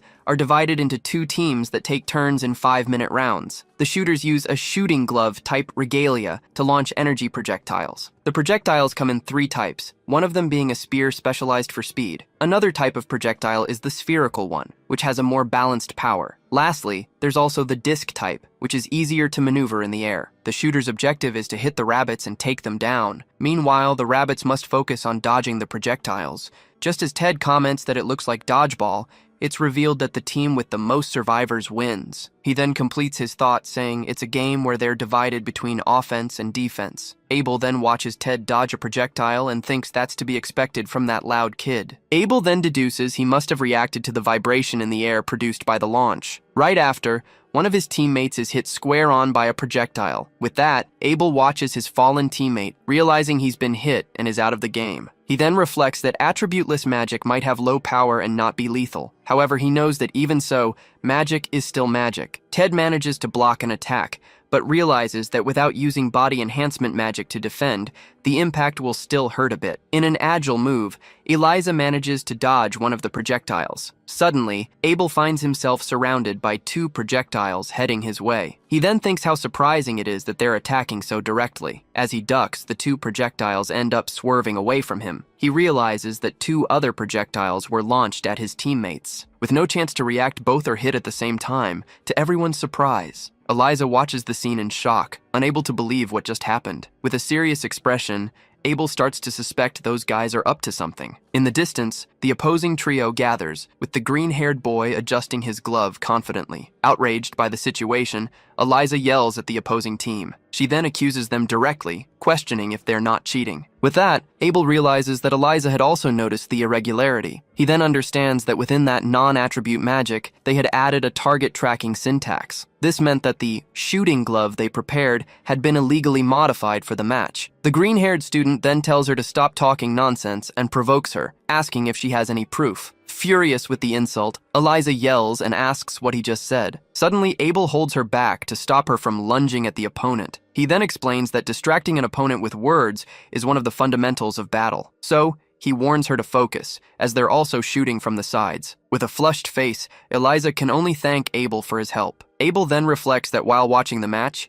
he found some interesting people. He continues his thought, noting the potential of some of the players. Suddenly, a teammate yells a warning to Eliza, telling her there's an attack coming from behind. With the warning, Eliza manages to dive to the ground just in time to dodge the attack. She then thanks Yukari for the warning, and her teammate congratulates her for doing a good job. Abel then observes Yukari, noticing that although she was a bit timid at first, she was showing a surprising amount of effort in the match. As Yukari warns Ted about an attack, Abel reflects that despite her lack of physical skill, she is calm and has a broad view of the game. He then concludes that if they can fix her weak personality, she could become an excellent mage. Suddenly, a movement on the field catches Abel's attention. Several projectiles are fired simultaneously in Yukari's direction. With no chance to escape, she's hit head-on by all the attacks. From the impact, the girl is thrown forcefully to the ground. Worried, Ted shouts Yukari's name as he sees her fall. Eliza also reacts in shock, screaming her teammate's name. With this, Abel realizes they focused on the team's spotter and admits that, at least,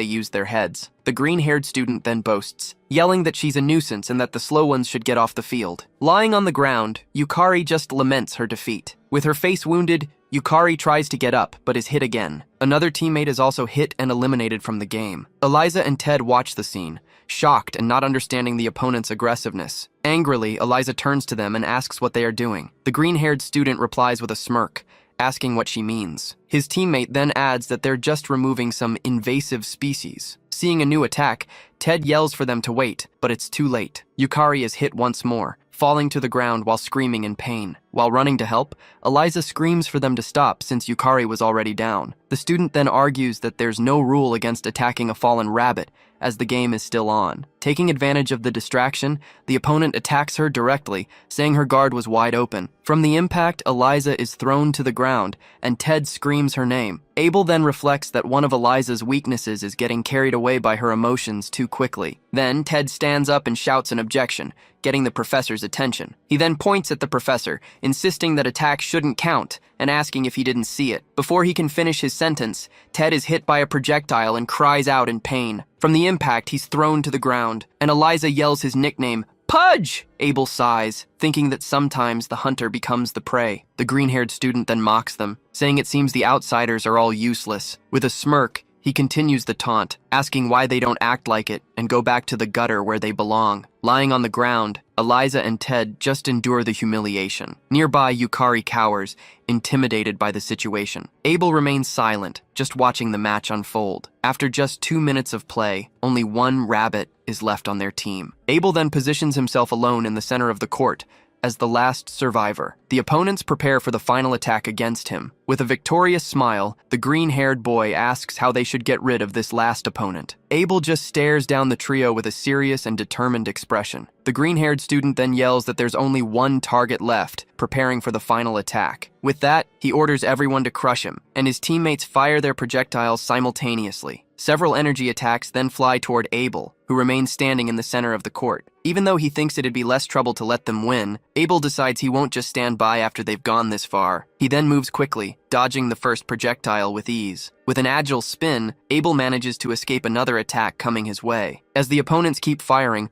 one of them yells for him to take all the attacks at once. From the sidelines, Ted and Eliza shout words of encouragement, telling him to dodge everything. The green-haired boy laughs hysterically as he continues to fire at Abel non-stop. Soon, out of breath, he questions if Abel shouldn't be breathless by now. Completely calm, Abel simply replies that he isn't. He then thinks that, actually, they're the ones out of breath now. One of the opponents announces there's only 1 minute left, to the trio's leader's astonishment. Realizing he has no other choice, the green-haired boy decides to use one last strategy. Together, the three of them prepare a powerful combined attack to end the match. Abel looks up, surprised by what's about to happen. Soon, a shower of colorful energy projectiles rains down on him. Desperate, Eliza and Ted scream Abel's name, fearing the worst. He then realizes they've added a scatter syntax to the projectiles, breaking the rules, of course. While the green-haired student boasts that he can't dodge, Abel thinks that, in fact, he can. However, he considers that doing so would be too flashy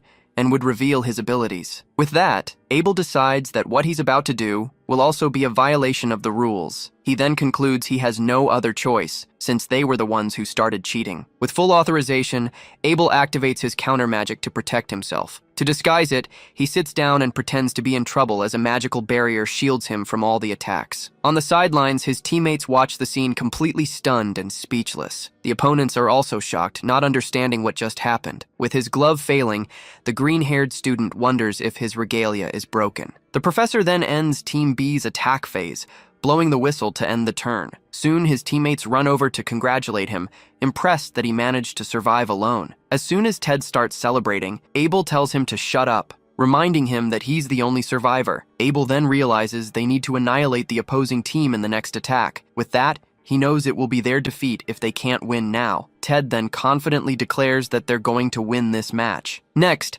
Eliza also gets ready, stating she'll show her true skills to rally the team. Abel then thinks it would be great if just the two of them could take out the opposing team. The opposing leader scoffs at their excitement, commenting that they're just pointlessly encouraging each other. With that, one of the players yells he's going to destroy those sewer dwellers, making Abel suspect they have a plan. The professor then blows the whistle, starting the second phase of the match. Immediately, the opposing leader orders his team to use the phalanx formation. Then, all the players gather in a compact defensive formation. Ted then fires a projectile, yelling that grouped up like that, they're just one big target. Eliza also attacks, declaring she'll crush them all at once. The projectiles, however, are blocked by the opposing team's defensive formation. Suddenly, one of the opposing players yells that a spear projectile is coming. Next, another player warns about a disc-type projectile coming from the southeast. With the warning, the team manages to block the attack, and Abel finally understands their strategy. A third player then announces the arrival of a spherical projectile from the west. Abel then realizes that by using everyone to monitor the directions,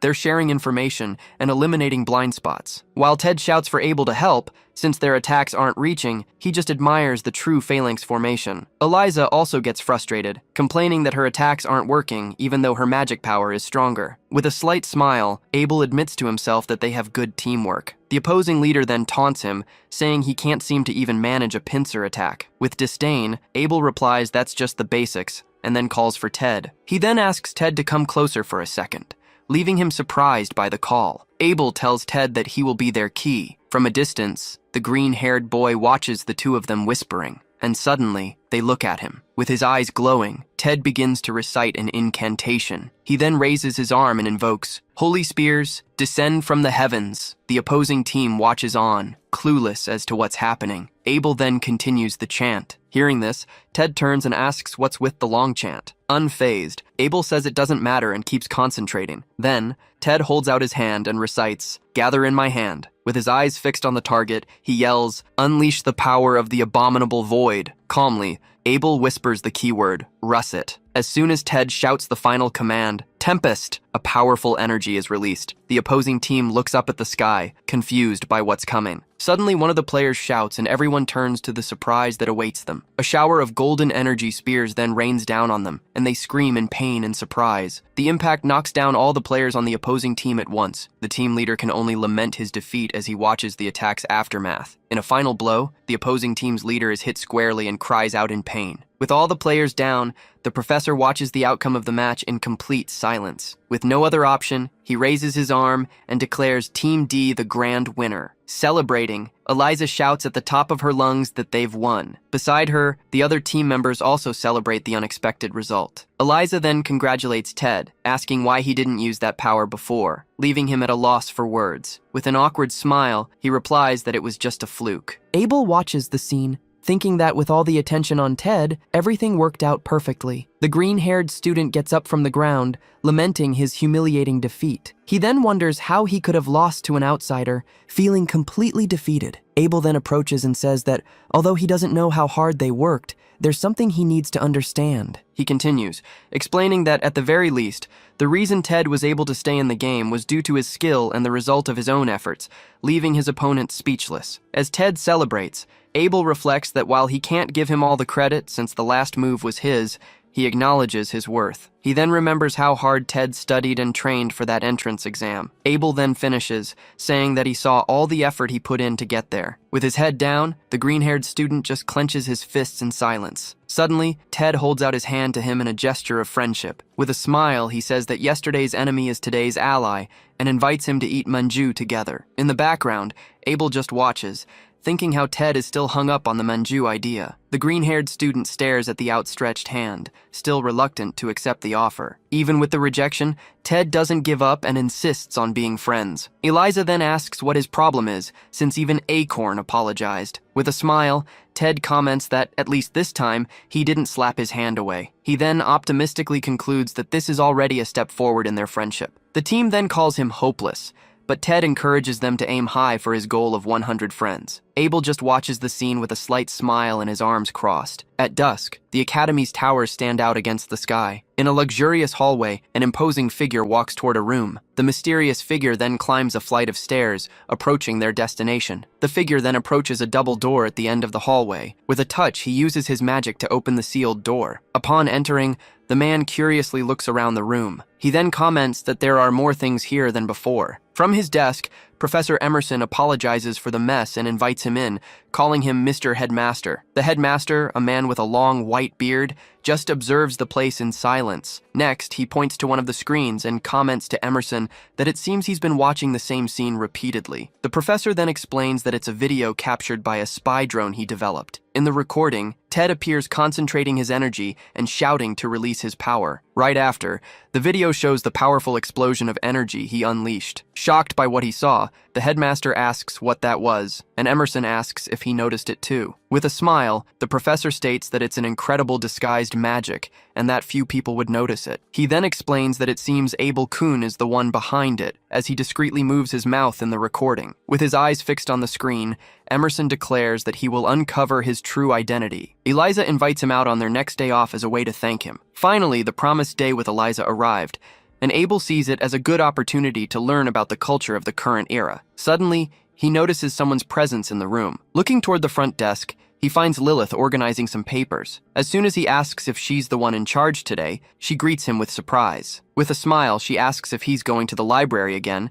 and hands him a piece of paper. Upon reading it, Abel realizes it's an exit permit and informs her he's heading into town. Lilith then grips the paper tightly, visibly upset. Next, she asks him if he's going with Eliza-san. She then comments that she received a similar permit from a student named Eliza a while ago. Abel asks if there's a problem, and she replies that it's nothing. With a jealous look, Lilith slightly crumples the permit in her hands. Then, she turns away and tells him to have fun, leaving him confused by her reaction. After he leaves, Lilith remains silent, stewing over her feelings. Just as Abel is about to leave, she calls out to him one more time. Suddenly, Lilith grabs him by the sleeve, stopping him from leaving. With a pleading look, she asks him to go out with her again sometime. Abel just watches her in silence, surprised by the unexpected request. Faced with her insistence, he simply replies yes. Hearing his answer, Lilith breaks into a radiant, happy smile. Before leaving, Abel thinks to himself that she has a cute side after all. He then reflects that even though she's lived for 200 years,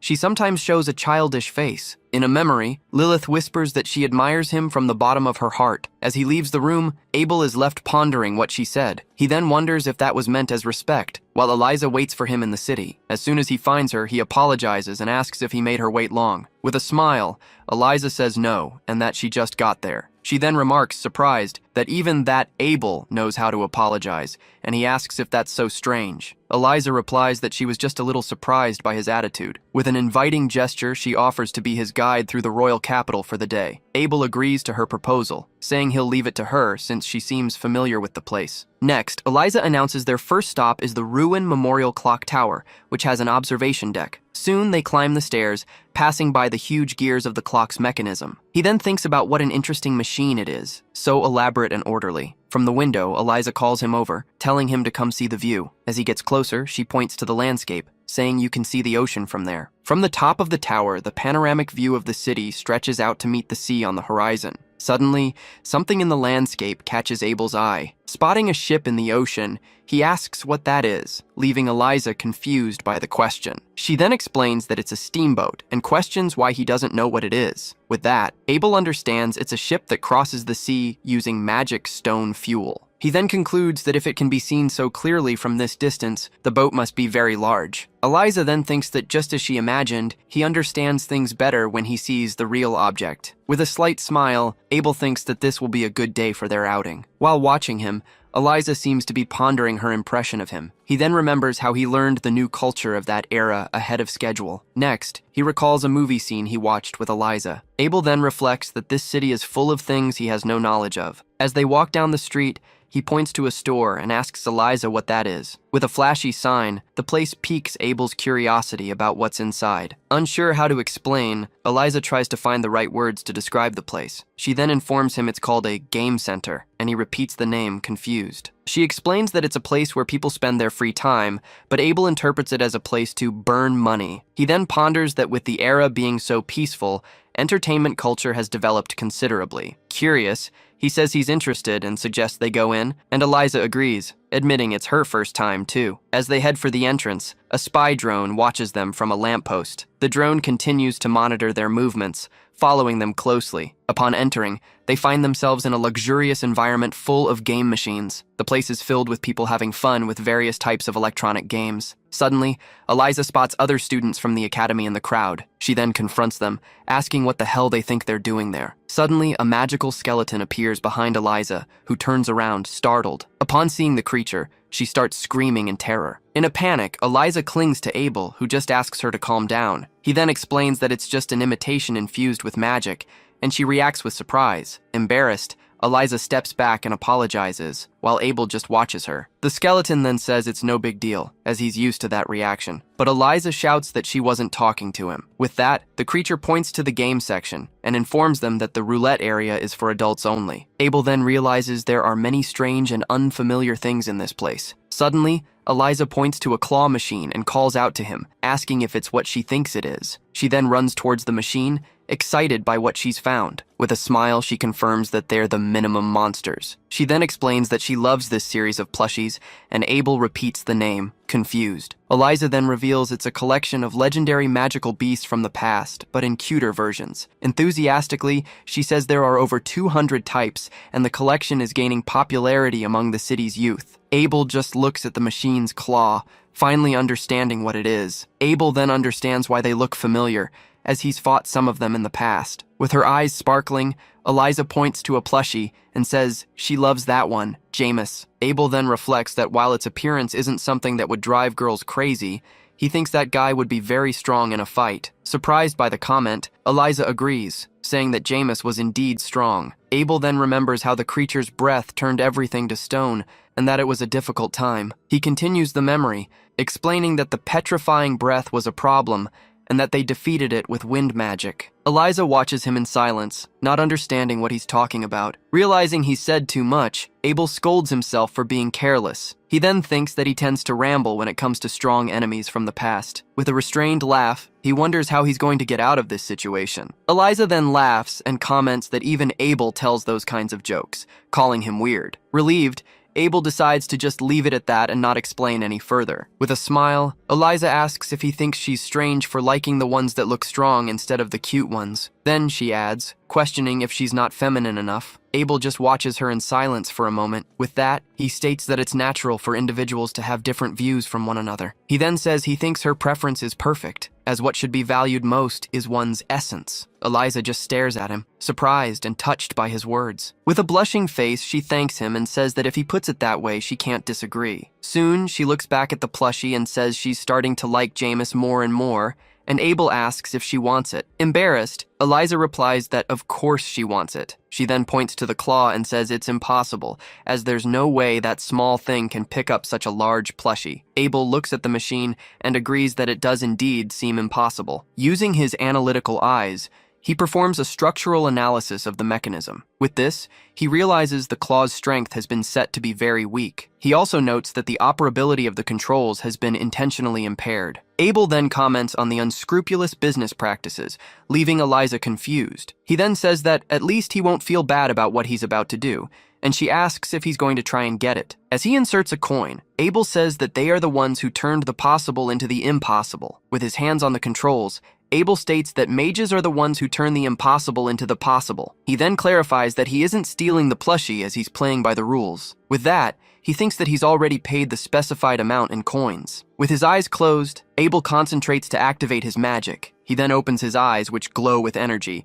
and uses strengthening magic. The machine's claw is then enveloped in an aura of power, preparing to move. With its enhanced strength, the claw manages to firmly grip the Jameis plushie. Eliza watches the scene, dumbfounded, unable to believe he's actually doing it. The machine then announces that the prize has been successfully won. Abel then reflects that, after 200 years, his rematch with Jameis has ended in a monotonous way. The prize won, the plushie is finally released by the machine. He then bends down to get the plushie that fell into the prize chute. He then stands up and hands it to Eliza, asking if this was the one she wanted. Eliza just stares at him, still shocked and speechless at what he just did. With a smile, she finally takes the plushie, happy to have gotten the prize she wanted so much. With a blushing face, Eliza hugs the plushie and says that For now, she'll accept it. Then, Abel hears her whisper that she'll cherish it, leaving him a bit confused. She then continues to hug the plushie in silence with an embarrassed smile. On the table, 2 plates of beautifully decorated pancakes are waiting to be eaten. With her cheeks full,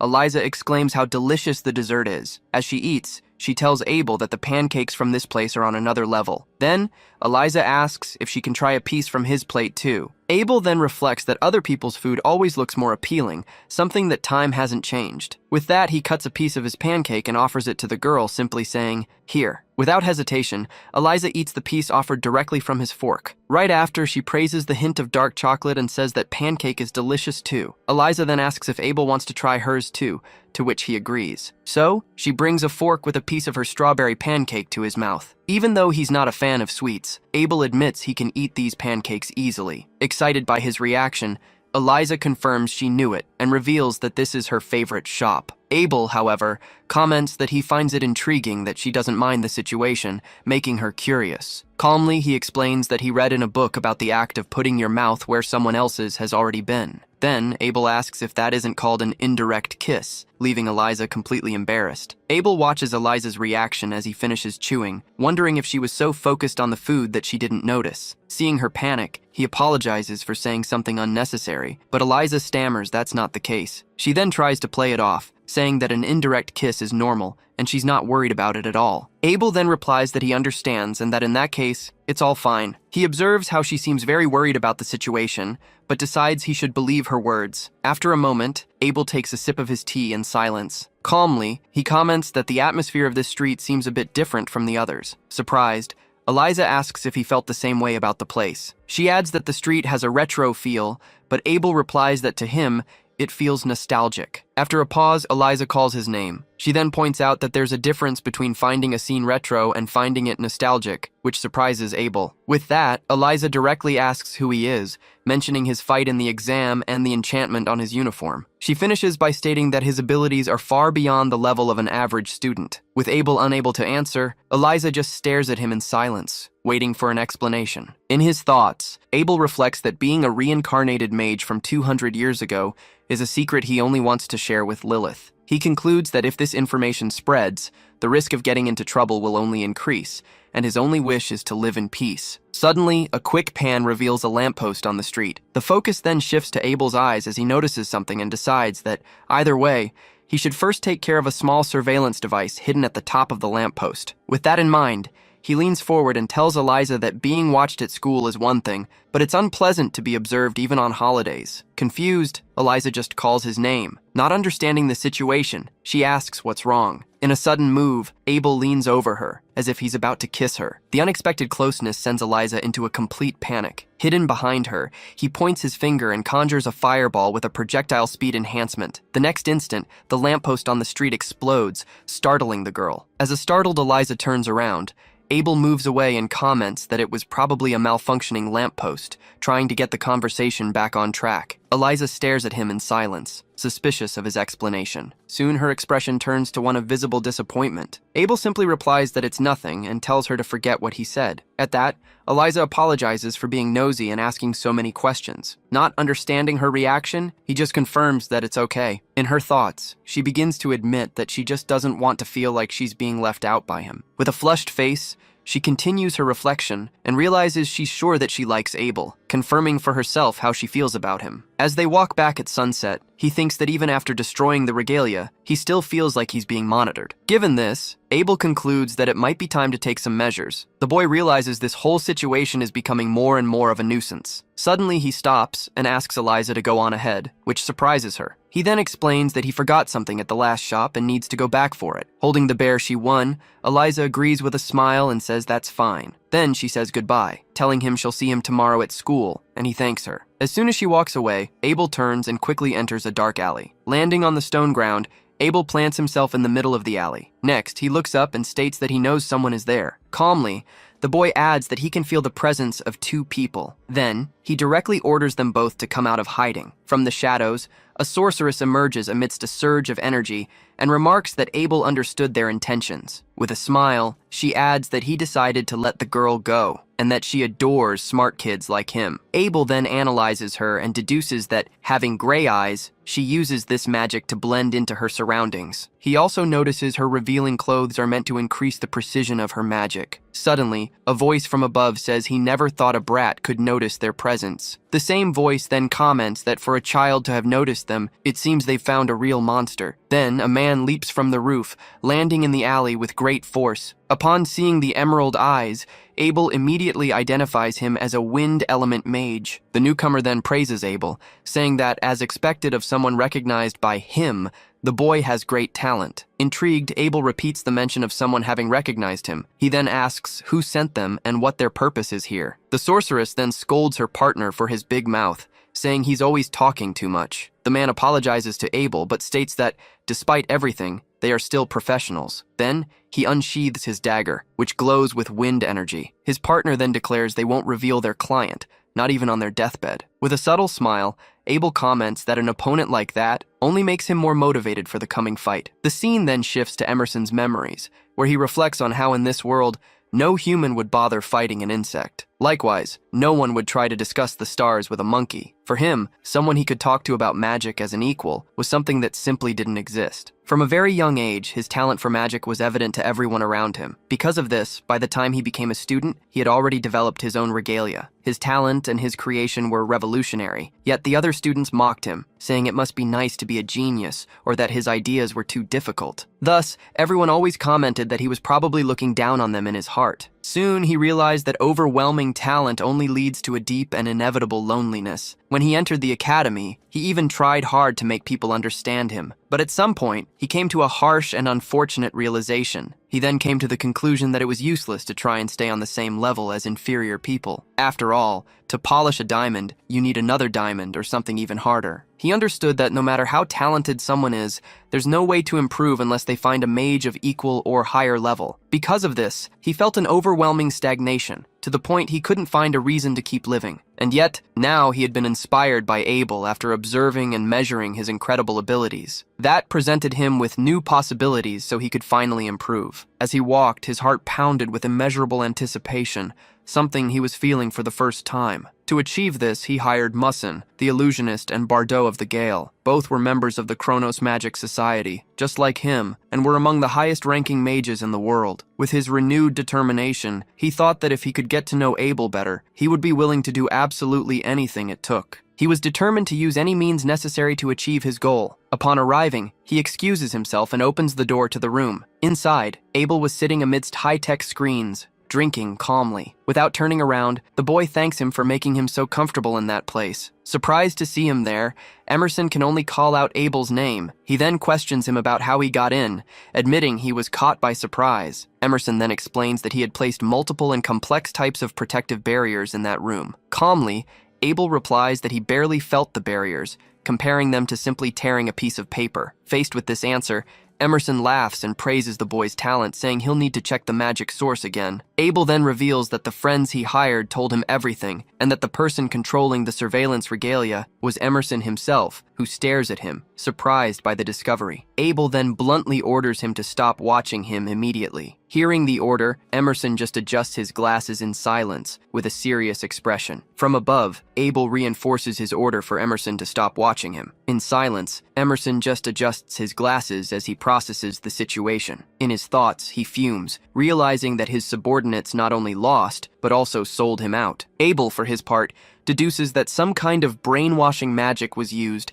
praising the technique's complexity. With a defiant tone, Emerson then asks what will happen if he refuses to obey. Suddenly, an intense dark energy begins to emanate from him. Engulfed by an overwhelming aura, Abel states that in that case, Emerson will die right here, right now. The crushing pressure from the energy causes the entire room to start shaking violently. Terrified by what he's seeing, Emerson can barely react to the power being unleashed. Overcome by the intimidation, he yells that he gets the message. His face bruised from the pressure, Emerson surrenders and declares he'll accept Abel's demand. The aura around Abel then begins to dissipate slowly. With calm restored, he simply thanks him for the cooperation. Awkward and relieved, Emerson just scratches his head, unsure of what to say. Once recovered, Emerson asks Abel to answer just one question. He then questions why someone so powerful would choose to stay at the academy, where there's nothing left for him to learn. Faced with the question, Abel reflects for a moment on the true reason. Calmly, he reveals that his only goal here is to live a peaceful school life. Abel then states that there's absolutely nothing more to his plan than that. Not understanding, Emerson asks if he's just there to enjoy his youth, and Abel confirms it. Incredulous, Emerson states that Abel must be messing with him. He then declares that Abel's talent is equal to, or perhaps even greater than, his own. He insists that someone so talented shouldn't waste their potential among ordinary students. Emerson then takes a step forward, approaching Abel imposingly. With intensity, he claims that with a talent like that,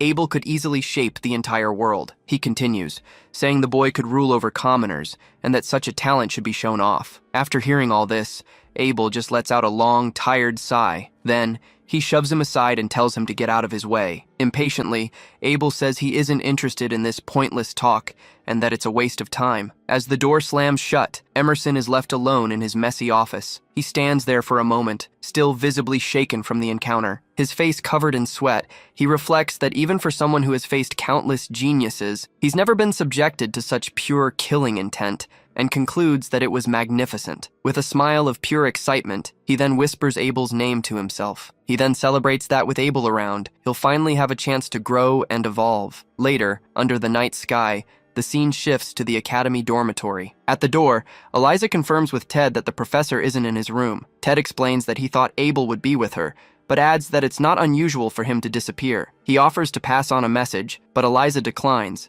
saying she'll talk to Abel tomorrow. With that, the girl sits alone on a bench in the courtyard, lost in thought. Holding the bear he gave her, she thinks about how she just wanted to thank him for the gift. She then looks up, still absorbed in her thoughts about him. Suddenly, a familiar voice asks what someone wants by calling so late at night. Surprised, she quickly hides behind the bench, recognizing Abel's voice. From her hiding spot, Eliza hears a female voice apologizing, saying it's just that. She soon sees the voice belongs to Lilith, who is talking with Abel in a forest clearing. Shocked, the girl wonders what Professor Lilith is doing there with him. During their conversation, Lilith admits she just wanted to hear Abel's voice, leaving him confused. In a serious tone, he scolds her, saying he warned her to avoid doing anything conspicuous. Abel then suggests that if she needs to talk, she should do it after class when they both have time. Watching the scene, Eliza grows anxious, hoping Lilith will just leave. But in an unexpected move, Lilith leans in and kisses Abel on the forehead. Her face blushing, she moves in closer in a moment of pure emotion. As she hugs him,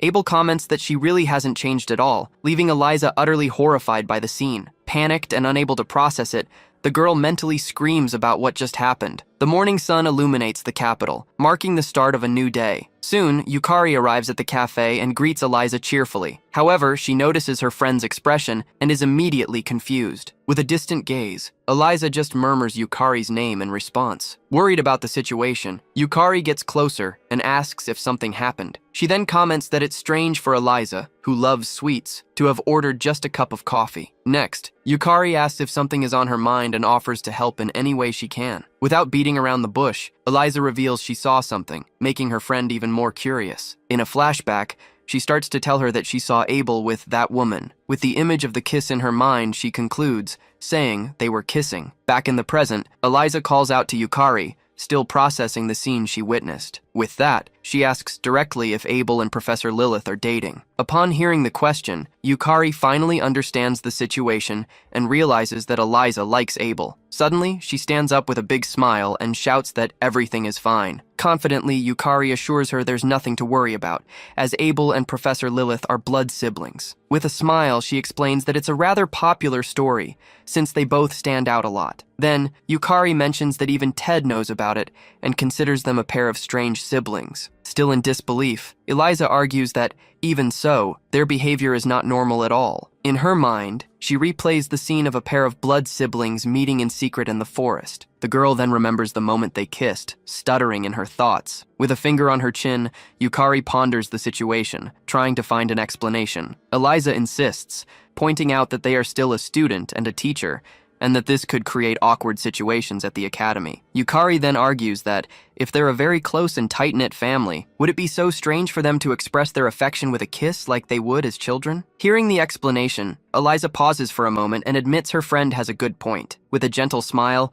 Yukari just agrees with a yes. Completely convinced, Eliza cheers up and declares there's nothing wrong with family members kissing each other. Yukari, however, thinks to herself that, despite the explanation, there are still other things that don't fit the story. With her determination renewed, Eliza concludes that there are many different kinds of families in the world. With newfound energy, Eliza thanks her friend and says she's finally gotten her appetite back. Yukari celebrates that this is the Eliza she knows and suggests they eat a cake to celebrate. With a huge smile, Eliza points at the menu and orders a giant parfait, scaring Yukari with her appetite. Meanwhile, back at the academy, the training routine continues as usual for some students. Inside the training room, two students watch a first-year student with curiosity. They then wonder how long the boy has been running non-stop on the treadmill. Soon, one of them replies that it's probably been 2 hours, leaving the other shocked by his stamina. For Abel, however, maintaining his physical training is just part of his daily routine. As he runs, he observes that even though it's a holiday, the training room is empty as always. He then reflects that modern mages seem to neglect physical training,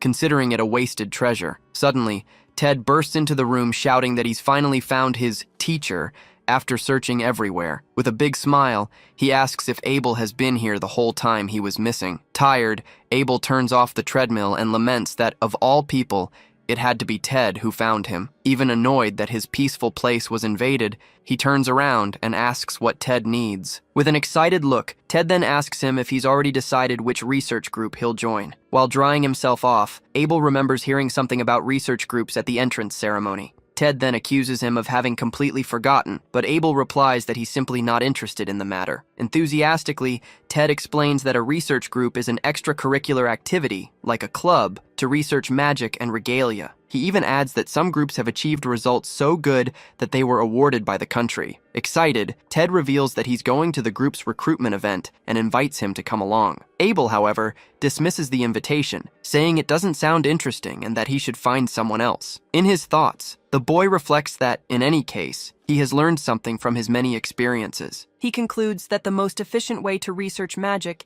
is by simply doing everything by himself. Therefore, he doesn't believe that spending his time with more people could lead to a better result. Ted, however, leans on the machine and insists that this is a great opportunity for him. He then argues that there might be a research group there that could pique his interest. Faced with his insistence, Abel just watches him in silence for a moment. Ted then suggests there might be something about sports or even scraping magic, anything that might appeal to him. Abel then ponders that, even if it's just a student activity, having no experience in it could be a problem. The boy continues to stare at him with a look full of expectation, waiting for an answer. With a sigh of resignation, the boy finally gives in to the persistent request. He then agrees to go, but asks for some time to change first, to Ted's delight. Upon arriving at the recruitment event, Ted is impressed by the bustling atmosphere. As soon as they walk in, he remarks that the place is packed and looks more like a festival. Soon, a brown-haired student approaches and invites them to the Fire Magic Research Club. At another booth, a white-haired boy calls them over to the Hunting Research Club. Amid all the shouting, it's clear the research groups are split between magic and sports. Abel then notes that with so many different clubs, they probably won't have time to see them all. Suddenly, someone shouts, getting their attention. When they turn around, they come face to face with an imposing figure in a knight's armor. Startled,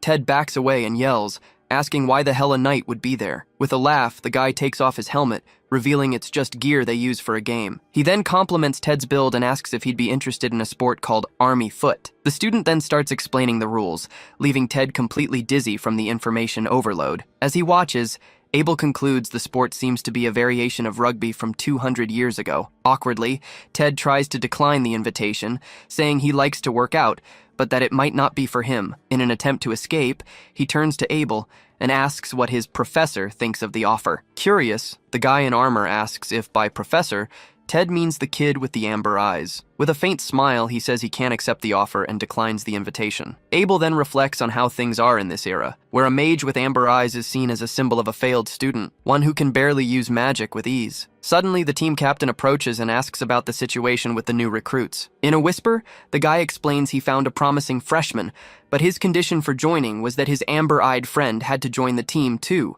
leaving Ted speechless. With a loud laugh, the captain declares that, of course, a condition like that would never be accepted. He then states that if they let an inferior eye join the club, their honor would go down the drain. Annoyed by the comment, Abel thinks to himself there was no need to say that right in front of him. However, he soon realizes that this gives him a reason to just walk away. With tension in the air, Ted and Abel just watch the scene in silence. Before things get worse, Abel flicks Ted on the head and tells him it's time to go. He then says out loud that he's not interested in playing with a ball or anything like that anyway. Furious, the captain turns to Abel and asks him what he just said. In a serious tone, Abel repeats that he's not interested in playing ball and asks if he needs to say it again. Annoyed by the response, the captain yells at the kid to listen up. He then declares he won't tolerate being disrespected by someone as ignorant as him. Faced with the provocation, Ted and Abel just stare back at him with serious expressions. Suddenly, the captain's teammate stomps his foot hard on the ground and charges at them. With a furious glare,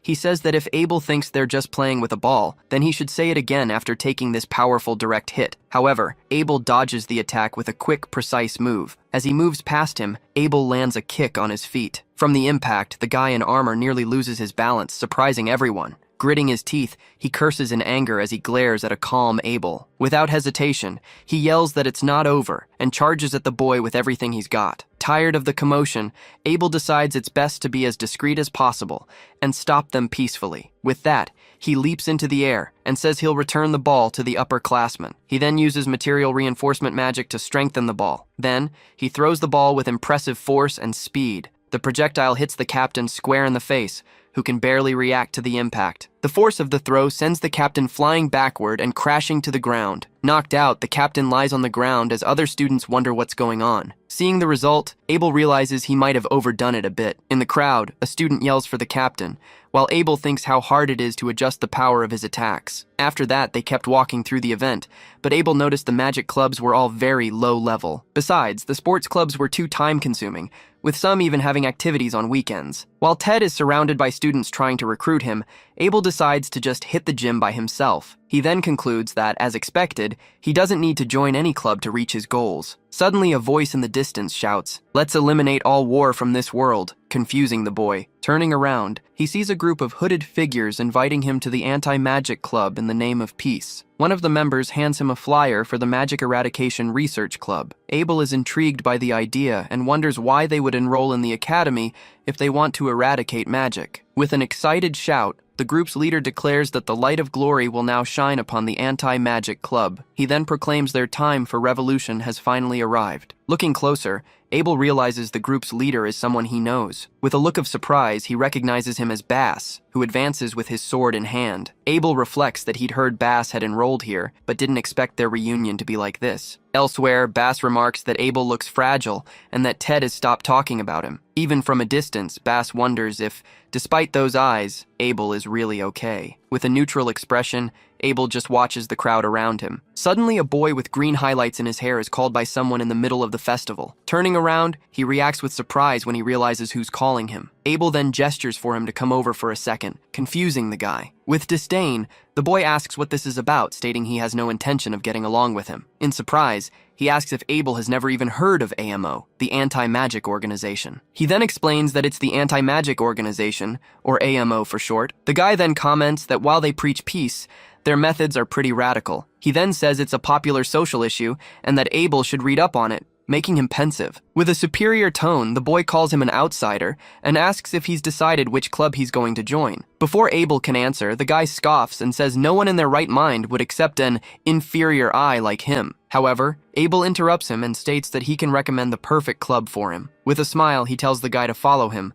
assuring him that in that club, he'll be welcomed with open arms. As he walks, the boy thinks that since he was heading home anyway, one more disappointment won't make a difference. Upon arriving, Abel points to a table and tells the boy, "This is it." At the table, a blue-haired girl sits alone, reading a book under an umbrella. Abel observes the scene and wonders what's wrong with that girl. He then notices everyone is moving as if they're avoiding her, not even glancing her way. With a smirk, the green-haired guy remarks, "You don't know her, do you?" He then introduces her as Noel, the girl everyone avoids. The guy explains that she's nicknamed the Ice Queen, which piques Abel's curiosity. He continues, saying everyone from prep school knows her well. In a flashback, it's revealed Noel is a beast, with both brains and brawn, but she doesn't try to get along with anyone. Abel then understands that's why she's called the Ice Queen, since no one has ever seen her smile. With a taunting tone, the guy suggests they might get along since birds of a feather flock together. After saying his goodbyes, he leaves, leaving Abel to ponder the situation. Abel then analyzes the color of Noel's eyes, deducing that her sapphire eyes indicate excellence in water attribute magic. He concludes her Ice Queen nickname probably comes from her eyes, and that she seems stronger than the average student. Finally, Abel reads the club's name, Ancient Magic Research Club, and wonders what people in this era consider ancient. Abel notices the girl doesn't seem interested in recruiting anyone, and that she hasn't even noticed his presence. So, he walks up and taps the table to get her attention, saying, "Hey." Looking up from her book, the girl replies with a simple, "Yes?" Abel then says he's interested in the Ancient Magic Research Club and asks her to tell him more about it. The girl notes he's a first year like her, and then cuts the formalities. Without another word, she places a book on the table. She then hands him a wooden puzzle box and challenges him, "Solve this." The object is a complex cube, covered in carvings and mechanisms on all its sides. As soon as he sees the cube, Abel observes it intently for a moment. As he examines the object, Abel recognizes it as a labyrinth runner. In his thoughts, he recalls that the item is a puzzle used to test the ability to analyze complex magical syntaxes. Holding the cube,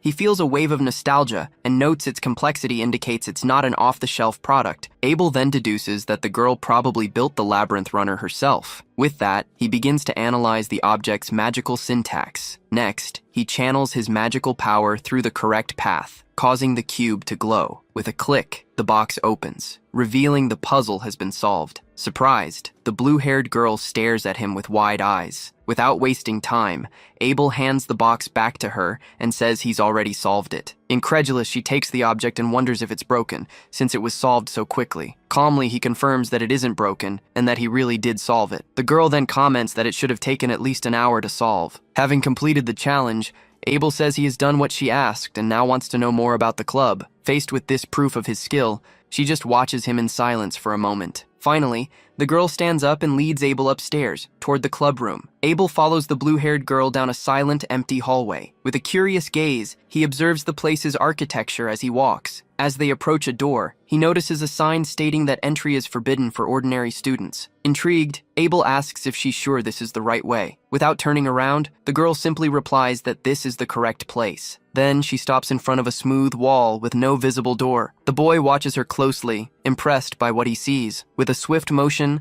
the girl pulls a small golden object from her uniform. The object turns out to be an ancient key, which she holds delicately. She then inserts the key into a hidden hole in the wall, and it fits perfectly. With a click, the outline of a door begins to glow on the wall. Abel then realizes that it's a secret door. The door opens, revealing a passageway to a hidden room. Upon entering, the girl announces that this is the club room. As they step inside, she leans against a table, while Abel observes the vast interior of the room. Looking around, Abel comments on the sheer number of books, estimating there must be thousands. He then notes that the room is quite large for a student club, and asks where the other members are. With a direct response, the blue-haired girl says there's no one else there, which surprises Abel. She then reveals that until that moment, she was the sole member of the Ancient Magic Research Club. At this revelation, Abel simply replies that he understands the situation. He then figures that if the labyrinth runner was the entrance exam, it makes sense that a normal student couldn't solve it. Next, Abel approaches a bookshelf and picks up one of the books. Flipping through it, he notices the books here are quite old, and that this copy is 50 years old. Curious, he says he wants to see the oldest book she has, and the girl replies that the oldest one is 100 years old. She then explains that most magic books from the past were burned during the Great Calamity. Hearing her explanation, Abel confirms that he had already figured as much. In a flashback, he remembers that over 200 years ago, the hero's party, including him, defeated the Demon King and brought peace. However, less than a year later, a dispute over the Demon King's territory sparked a long war among humans. This war, called the Great Calamity, lasted for 100 years, and was marked by unprecedented destruction. It's believed that the number of casualties from this war exceeded the death toll of the previous war against the Demon King. Noel then explains that the long war exhausted people's minds and bodies, giving rise to anti-magic beliefs. Because of this, she continues, people grew to hate magic and strove to completely erase it from the world. As a result, the girl reveals that most of the magic books from all over the world were burned to ashes. Abel questions how such a major incident is so rarely discussed, but Noel claims it's because many in power support this belief. She then concludes that this made the book burnings a taboo, which caused the magic of the current era to become inferior. Finally, Noel declares that the purpose of this research club is to learn the great magic that existed in ancient times. With a tone of admiration, Abel praises the noble sentiment that drives the club. He then reflects that most people in this era don't even realize that magic is in a deep decline. To him, the simple fact that Noel understands the current situation is proof enough that she's an excellent mage. Surprised by his reaction, the girl asks if he won't laugh at her goal, but Abel asks why he would. She then explains that others have told her that modern magic, which uses regalia, is much more convenient. Abel agrees that regalia are indeed convenient, as they allow everyone to use magic the same way. Since that was considered normal, Noel, who exclusively researches ancient magic, was treated as the weird girl by other mages, which made her feel isolated. In a serious tone, Abel states that he won't laugh at her efforts. He then explains that, for whatever reason, he's not in the habit of laughing at others' efforts. Hearing his answer, the girl just observes him in silence and calls him peculiar. In a friendlier tone, she asks for his name, and he introduces himself as Abel. Then, the girl introduces herself as well, saying her name is Noel. Finally, she hands him the room key, officially welcoming him into the club. In a friendly tone, Noel says she'll lend him the spare key and asks him to come back tomorrow. The next day, the routine at the academy goes on as usual. At the end of class, Abel tries to wake up Ted, who is fast asleep on his books. He then decides to leave his friend there, figuring he's exhausted from being chased by the sports clubs. As he leaves the classroom, Abel is approached by Eliza, who calls his name. The girl says she has a question for him, making Abel curious. With an excited look, Eliza asks if he has decided which research group to join yet. Abel replies that he's taken a look around, but hasn't decided yet. Then, Eliza invites him to visit a research club with her after class tomorrow. She reveals she's never ridden a dragon and has always wanted to, and then invites him to come along. Looking at the pamphlet, Abel reads that it's the Dragon Flight Research Club. He then reflects that he hasn't seen any dragons since he was reincarnated, and it's been a while since he's played with them. With that, Abel accepts the invitation, much to Eliza's surprise and delight. As she runs down the hall, she makes him promise not to go back on his word. Watching her walk away, Abel thinks she should probably make more friends instead of only asking him. Walking down the hallway, Abel heads towards the club room. Suddenly, he senses something strange and stops for a moment. When he turns around, he finds Emerson standing in the middle of the hall. Abel then asks him what he's doing there. With a smile, Emerson says it's a pleasant surprise to find Abel there, but the boy just demands an answer. He then reveals he's the advisor for the Ancient Magic Research Club, much to Abel's surprise. With a nonchalant air, Emerson says he only comes by now and then to observe, with no ulterior motives. Suspicious, Abel asks him to have a little faith in him. Emerson then asks what Abel is doing there, and the boy replies he has business in that room. With a mischievous smile, Emerson says he understands the situation. He then concludes that the girl from the club,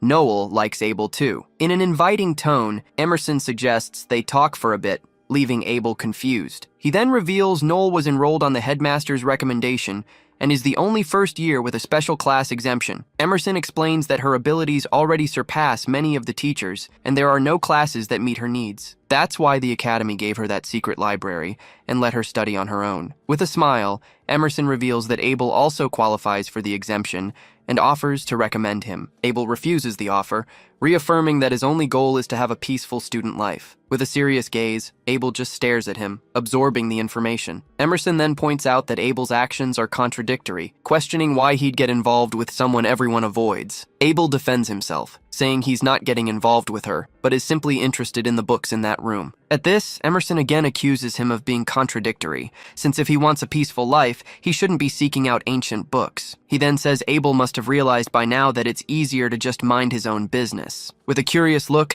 Emerson asks why he's there, stating that he's very interested in the answer. Suddenly, he moves closer and touches Abel's face. In a swift movement, he concentrates for an instant. Then, he gives the boy a pat on the shoulder. With a smile, Emerson says goodbye and wishes Abel good luck. Standing in the hallway, Abel remains silent, processing the strange encounter. In a flashback, Emerson reaffirms that Abel won't have a peaceful life if he gets involved with Noel. He then goes on saying Abel must have realized this and asks him why he's doing it. Back in the present, Abel stands before the secret door, lost in thought. He then decides to analyze what Emerson did to him. With a smile, Abel realizes Emerson planned to spy on him with a spell on his shoulder. Next, he decides to check inside the room as a precaution before entering. In his mind, he laments that this wasn't a good hiding spot either. As he opens the door, he finds Noel sitting inside, startling her. The girl quickly gets up, startled by the sudden entrance. Abel then bows apologetically as Noel approaches him. She gets closer and stares at him with a serious expression. In a calm tone, she calls his name and says she's been waiting for him. Given her reaction, Abel wonders if she's some kind of pet. Without further delay, she says she's here as promised and asks what he wanted to show her. Noel then turns and takes a wooden box from a shelf. Opening the box, Noel pulls out an old, dusty book. She then hands it to Abel, saying she brought it from her home. Taking the book, Abel notices burn marks on its cover. He also notices that despite its condition, the book is sealed with a magical syntax, making it hard to open. In a serious tone, Noel reveals the book is called the Akashic Records. Abel then remembers reading about it in the history books. He recalls that, according to legend, whoever learned the magic it contained would gain the power to control the world. Curious, Abel asks why she brought such a valuable item, and Noel answers that it was because he wanted to read old books. Surprised by her casual demeanor, Abel wonders if she's royalty or nobility. He then concludes that, either way, she is no ordinary student and must have been raised in special circumstances. In a solemn tone, Noel says this is her treasure, and she will only show it to Abel. Upon opening the book, Abel is impressed by the precision of the magic formulas written inside. He notes the burn marks make it hard to read, but he can still make out some things. Abel reflects that even 200 years ago, he can't think of anyone else who could write such complex formulas. As he flips through the pages, he continues to analyze the book's contents with great interest. Analyzing the book more closely, Abel has no doubt that the writing style is extremely familiar, as if he wrote it himself. Suddenly, he finds a dedication, "To my dear comrade Daytona." He then asks Noel if it's a family heirloom, and she confirms she got it from her family's storehouse. She then explains that her ancestor from 200 years ago received it from a skilled mage he respected. With this revelation, Abel finally understands everything. With a hopeful look, Noel then asks if Abel can read what's written in the book. Closing his eyes for a moment, Abel simply answers, well, in his thoughts, he confirms that of course he can read it because he's the one who wrote it. He reflects that the book was written in an ancient language, standard in his era, but difficult to decipher now. To test her, Abel points to a page and says it's about resurrection magic, which shocks her. He realizes that even though the magic is complex, he managed to explain it briefly. Observing her face,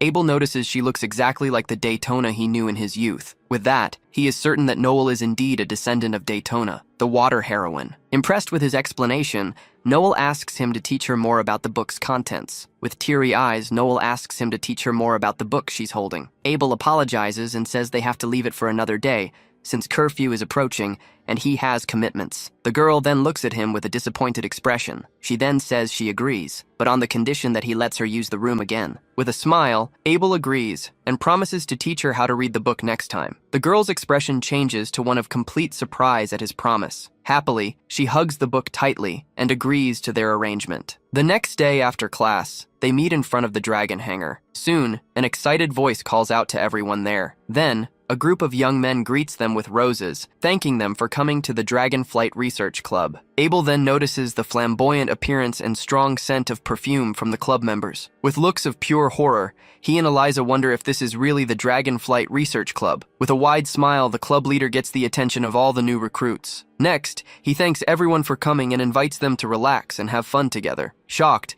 Abel and Eliza wonder if this is even the right club, since the members don't look like dragon knights. In his thoughts, Abel reflects that caring for a dragon is hard work, as they eat a lot and are proud. He then concludes he can't imagine those frivolous kids taking care of such a powerful creature. With an apologetic expression, Eliza tells Abel she didn't know the club members would be like that. Suddenly, a girl raises her hand to ask a question, and the leader flirtatiously agrees. The girl then asks what the difference is between their club and the Dragon Knight Research Club next door. With a smile, the leader praises the question and says the biggest difference is probably their vibe. He then explains that the club's main goal is to have fun, with no formalities. With that, he states that regardless of riding dragons, Everyone is free to have fun however they want. Abel understands this explains the relaxed atmosphere, but he's still surprised by the situation. He reflects that the dragons of his era were precious resources, and there was no such thing as using them just for pleasure. With a finger on his chin, the boy concludes that while this is strange, it proves the world has become much more peaceful. Next, the club leader enthusiastically announces that it's time for everyone to start riding dragons. The club leader then instructs everyone to pair up with the senior members. As he watches the movement, Abel notices something strange about the group's composition. He then notices that everyone is approaching one another very enthusiastically. Soon, Abel concludes that, with the exception of him, all the visitors are girls, and all the senior members are guys. With a headache, he wonders if they're really using dragons as a dating tool. Suddenly, the club leader approaches Eliza and says he's very happy she came for him. Awkwardly, she replies yes, but that she's with a friend. Upon seeing Abel, the club leader just stares at him in silence for a moment. Then, he turns to Eliza and invites her to ride a dragon with him. Enthusiastically, he promises to prepare the best dragon just for her, leaving her speechless. Grabbing Abel's arm, she says she wanted to ride a dragon with him today. With a smile, the club leader explains that can't happen, as the dragons are for 2 people. Abel realizes he doesn't like how they're using the dragons, but he knows Eliza was looking forward to this. With that, he tells Eliza not to worry about him, and that she should just have fun. With a blushing face, the girl just stares at him in silence, not knowing what to say. Reluctantly, Eliza agrees with his suggestion, but turns away annoyed, leaving Abel confused by the mood swing. Abel wonders why she got upset, since he was just being considerate of her feelings. As they walk, the club leader tells Eliza not to worry about her friend. He then assures her that he'll arrange a dragon for Abel too. Upon entering the barn, Abel notices a strong, unique smell that brings back some memories. He then recalls that one of the biggest differences between dragons and other animals is their shocking energy consumption. To maintain their massive bodies and the ability to fly, an adult dragon needs 300 kilos of food per day. Consequently, the amount of droppings also increases, to the point where a keeper could spend the whole day just cleaning. With a smile, the club leader draws Eliza's attention to one of the cages. He then introduces his favorite dragon, an imposing blue specimen named Saint Glory. Amazed, Eliza exclaims that this is probably the first time she's seen such a large dragon. Abel agrees it's a good size and reflects that, in his era, only nobles and royalty could have a dragon like that. He then thinks that he was worried the dragons might have been affected by the decline of magic in this era. However, he concludes that in the last 200 years, research on raising dragons might have actually improved. Seeing Abel's reaction, the club leader approaches and calls out to him. With a gesture, the club leader says the other dragons are in the back room and that Abel can pick whichever one he likes best. He then turns to Eliza and invites her to go out and enjoy the journey through the skies together. Reluctantly, Eliza agrees to the invitation while looking back at Abel, who remains silent. Abel then watches in silence as the two walk away and leave the barn. Alone in the hallway, he notices that everyone else has already gone outside. He then approaches a large wooden door, deducing that's where his dragon is being kept. Suddenly, a keeper spots him and shouts for him to wait, questioning what he's doing there. In desperation, the keeper warns him that the dragon in that room,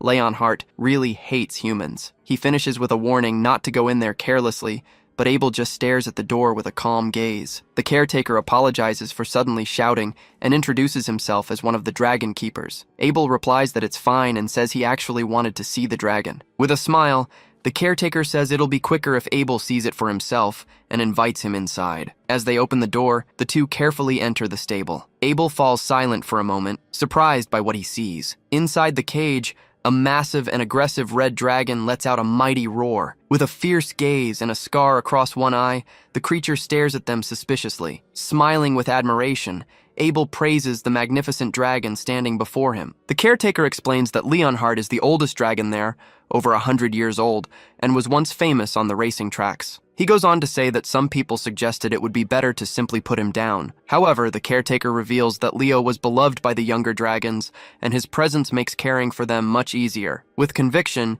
he declares that he can't allow Leo to be put down without first finding him a new rider. Hearing those words, the dragon simply ignores him, leaving the caretaker frustrated. He then warns Abel not to enter the cage, because if Leo gets agitated, people might start talking about putting him down again. Abel realizes that the other dragons behaving themselves around Leonhardt means he's still the strongest one there. Abel also realizes that the dragon probably doesn't want some useless human giving him orders, so he keeps his true strength to himself. Speaking respectfully, Abel addresses the old dragon, Leonhardt. He then asks the creature to come closer, putting it on guard. Abel slowly reaches his hand through the bars in a gesture of trust. The dragon simply watches him with its scarred eye, wary of his approach. Panicking, the caretaker shouts for Abel to back away, asking if he didn't hear the warnings. Abel, however, simply gestures for the caretaker to stay quiet. After a brief moment, the dragon rises and slowly walks toward the boy. Abel then says the dragon must have felt trapped in there and invites him to come outside and have a little fun. The dragon asks if the boy wants to test his mana, and Abel nods. With a simple gesture, he creates a glowing sphere of mana in his hand. The dragon stares at the sphere for a moment. Suddenly, a powerful wave of mana bursts through the stable, shocking the caretaker. Overwhelmed by that power, the dragon lowers its head in submission. Stunned, the caretaker stammers as he watches the fearsome Leo bow before Abel. Speechless, the caretaker can only watch as the dragon lowers its head in respect. Abel then tells the dragon that the caretaker is someone he can trust and suggests that he should try listening to him. Following Abel's advice, Leo walks over to the caretaker, who stares back in surprise and fear. Shocked by the sight, the caretaker stammers and asks Abel who he really is. With a smile, Abel replies that he's just a student and that he'll be borrowing Leonhardt for a while. Elsewhere, Eliza soars through the sky on the back of a blue dragon. After landing, she tells the club leader how amazing it is that dragons can take them to places like this. From afar, she looks down at the academy and the city, both appearing tiny from that distance. In her thoughts, she regrets that it would have been much more fun if Abel had been there with her. The club leader then interrupts her and offers her a cup of tea, which she gratefully accepts. With a smile, he suggests they take a short break there, and the girl agrees. Suddenly, she feels something strange, and her expression changes to one of surprise. Before she can react, the club leader unexpectedly grabs her from behind. Startled, Eliza drops the teacup to the ground and yells for him to wait. She demands to know what he's doing and tells him to stop, but he simply calls her cruel. In a suggestive tone, the club leader asks what she means, implying that this is exactly why she came there. He then accuses her of coming alone with a boy, flaunting her seductive body. Furious, Eliza cuts him off, but he taunts her by asking if she was planning to do something with her lower eye. Angrily, she declares that a vile man like him is a disgrace to the nobility. The next moment, Eliza surrounds him with flames and shouts for him to prepare to fight. Suddenly, she feels dizzy, and her vision starts to blur. Before she can do anything, she collapses unconscious, and the young man comments that the drug has finally kicked in. Lying on the ground, Eliza realizes she was drugged and that the tea had been poisoned. The young man then boasts about his top grades in magical alchemy and asks how it feels to be completely unable to move. With a malicious grin, he steps closer and says they can finally have a little fun. Desperate, Eliza can only mumble a few words as Abel's shadow appears on the ground. Flying at incredible speed, a red dragon dives down from the sky toward them. Riding on its back, Abel praises Leo's speed, saying that very few dragons from his era were this fast. Meanwhile, from above, he watches the other club members, and concludes that all he sees are people flirting, yet they still have the nerve to call it a dragon flight. As he flies overhead, Abel notices something strange on the ground. Below, the club leader is on top of Eliza, who appears to be unconscious. Desperate, the girl cries out for help, calling Abel's name. With a grin, the young man says that the dragon Abel borrowed was the worst one of them all. He then compares Eliza to the dragon, saying they both have enormous pride and love putting up a fight. With a mocking smile, he suggests that Abel might have already been eaten by the dragon since he never even saw him fly properly. Furious, Eliza curses at him and screams for him to get off her. In a teasing tone, the young man says it wouldn't hurt for her to use a cuter voice. He then whispers that she should be a good girl, so he can be nice to her.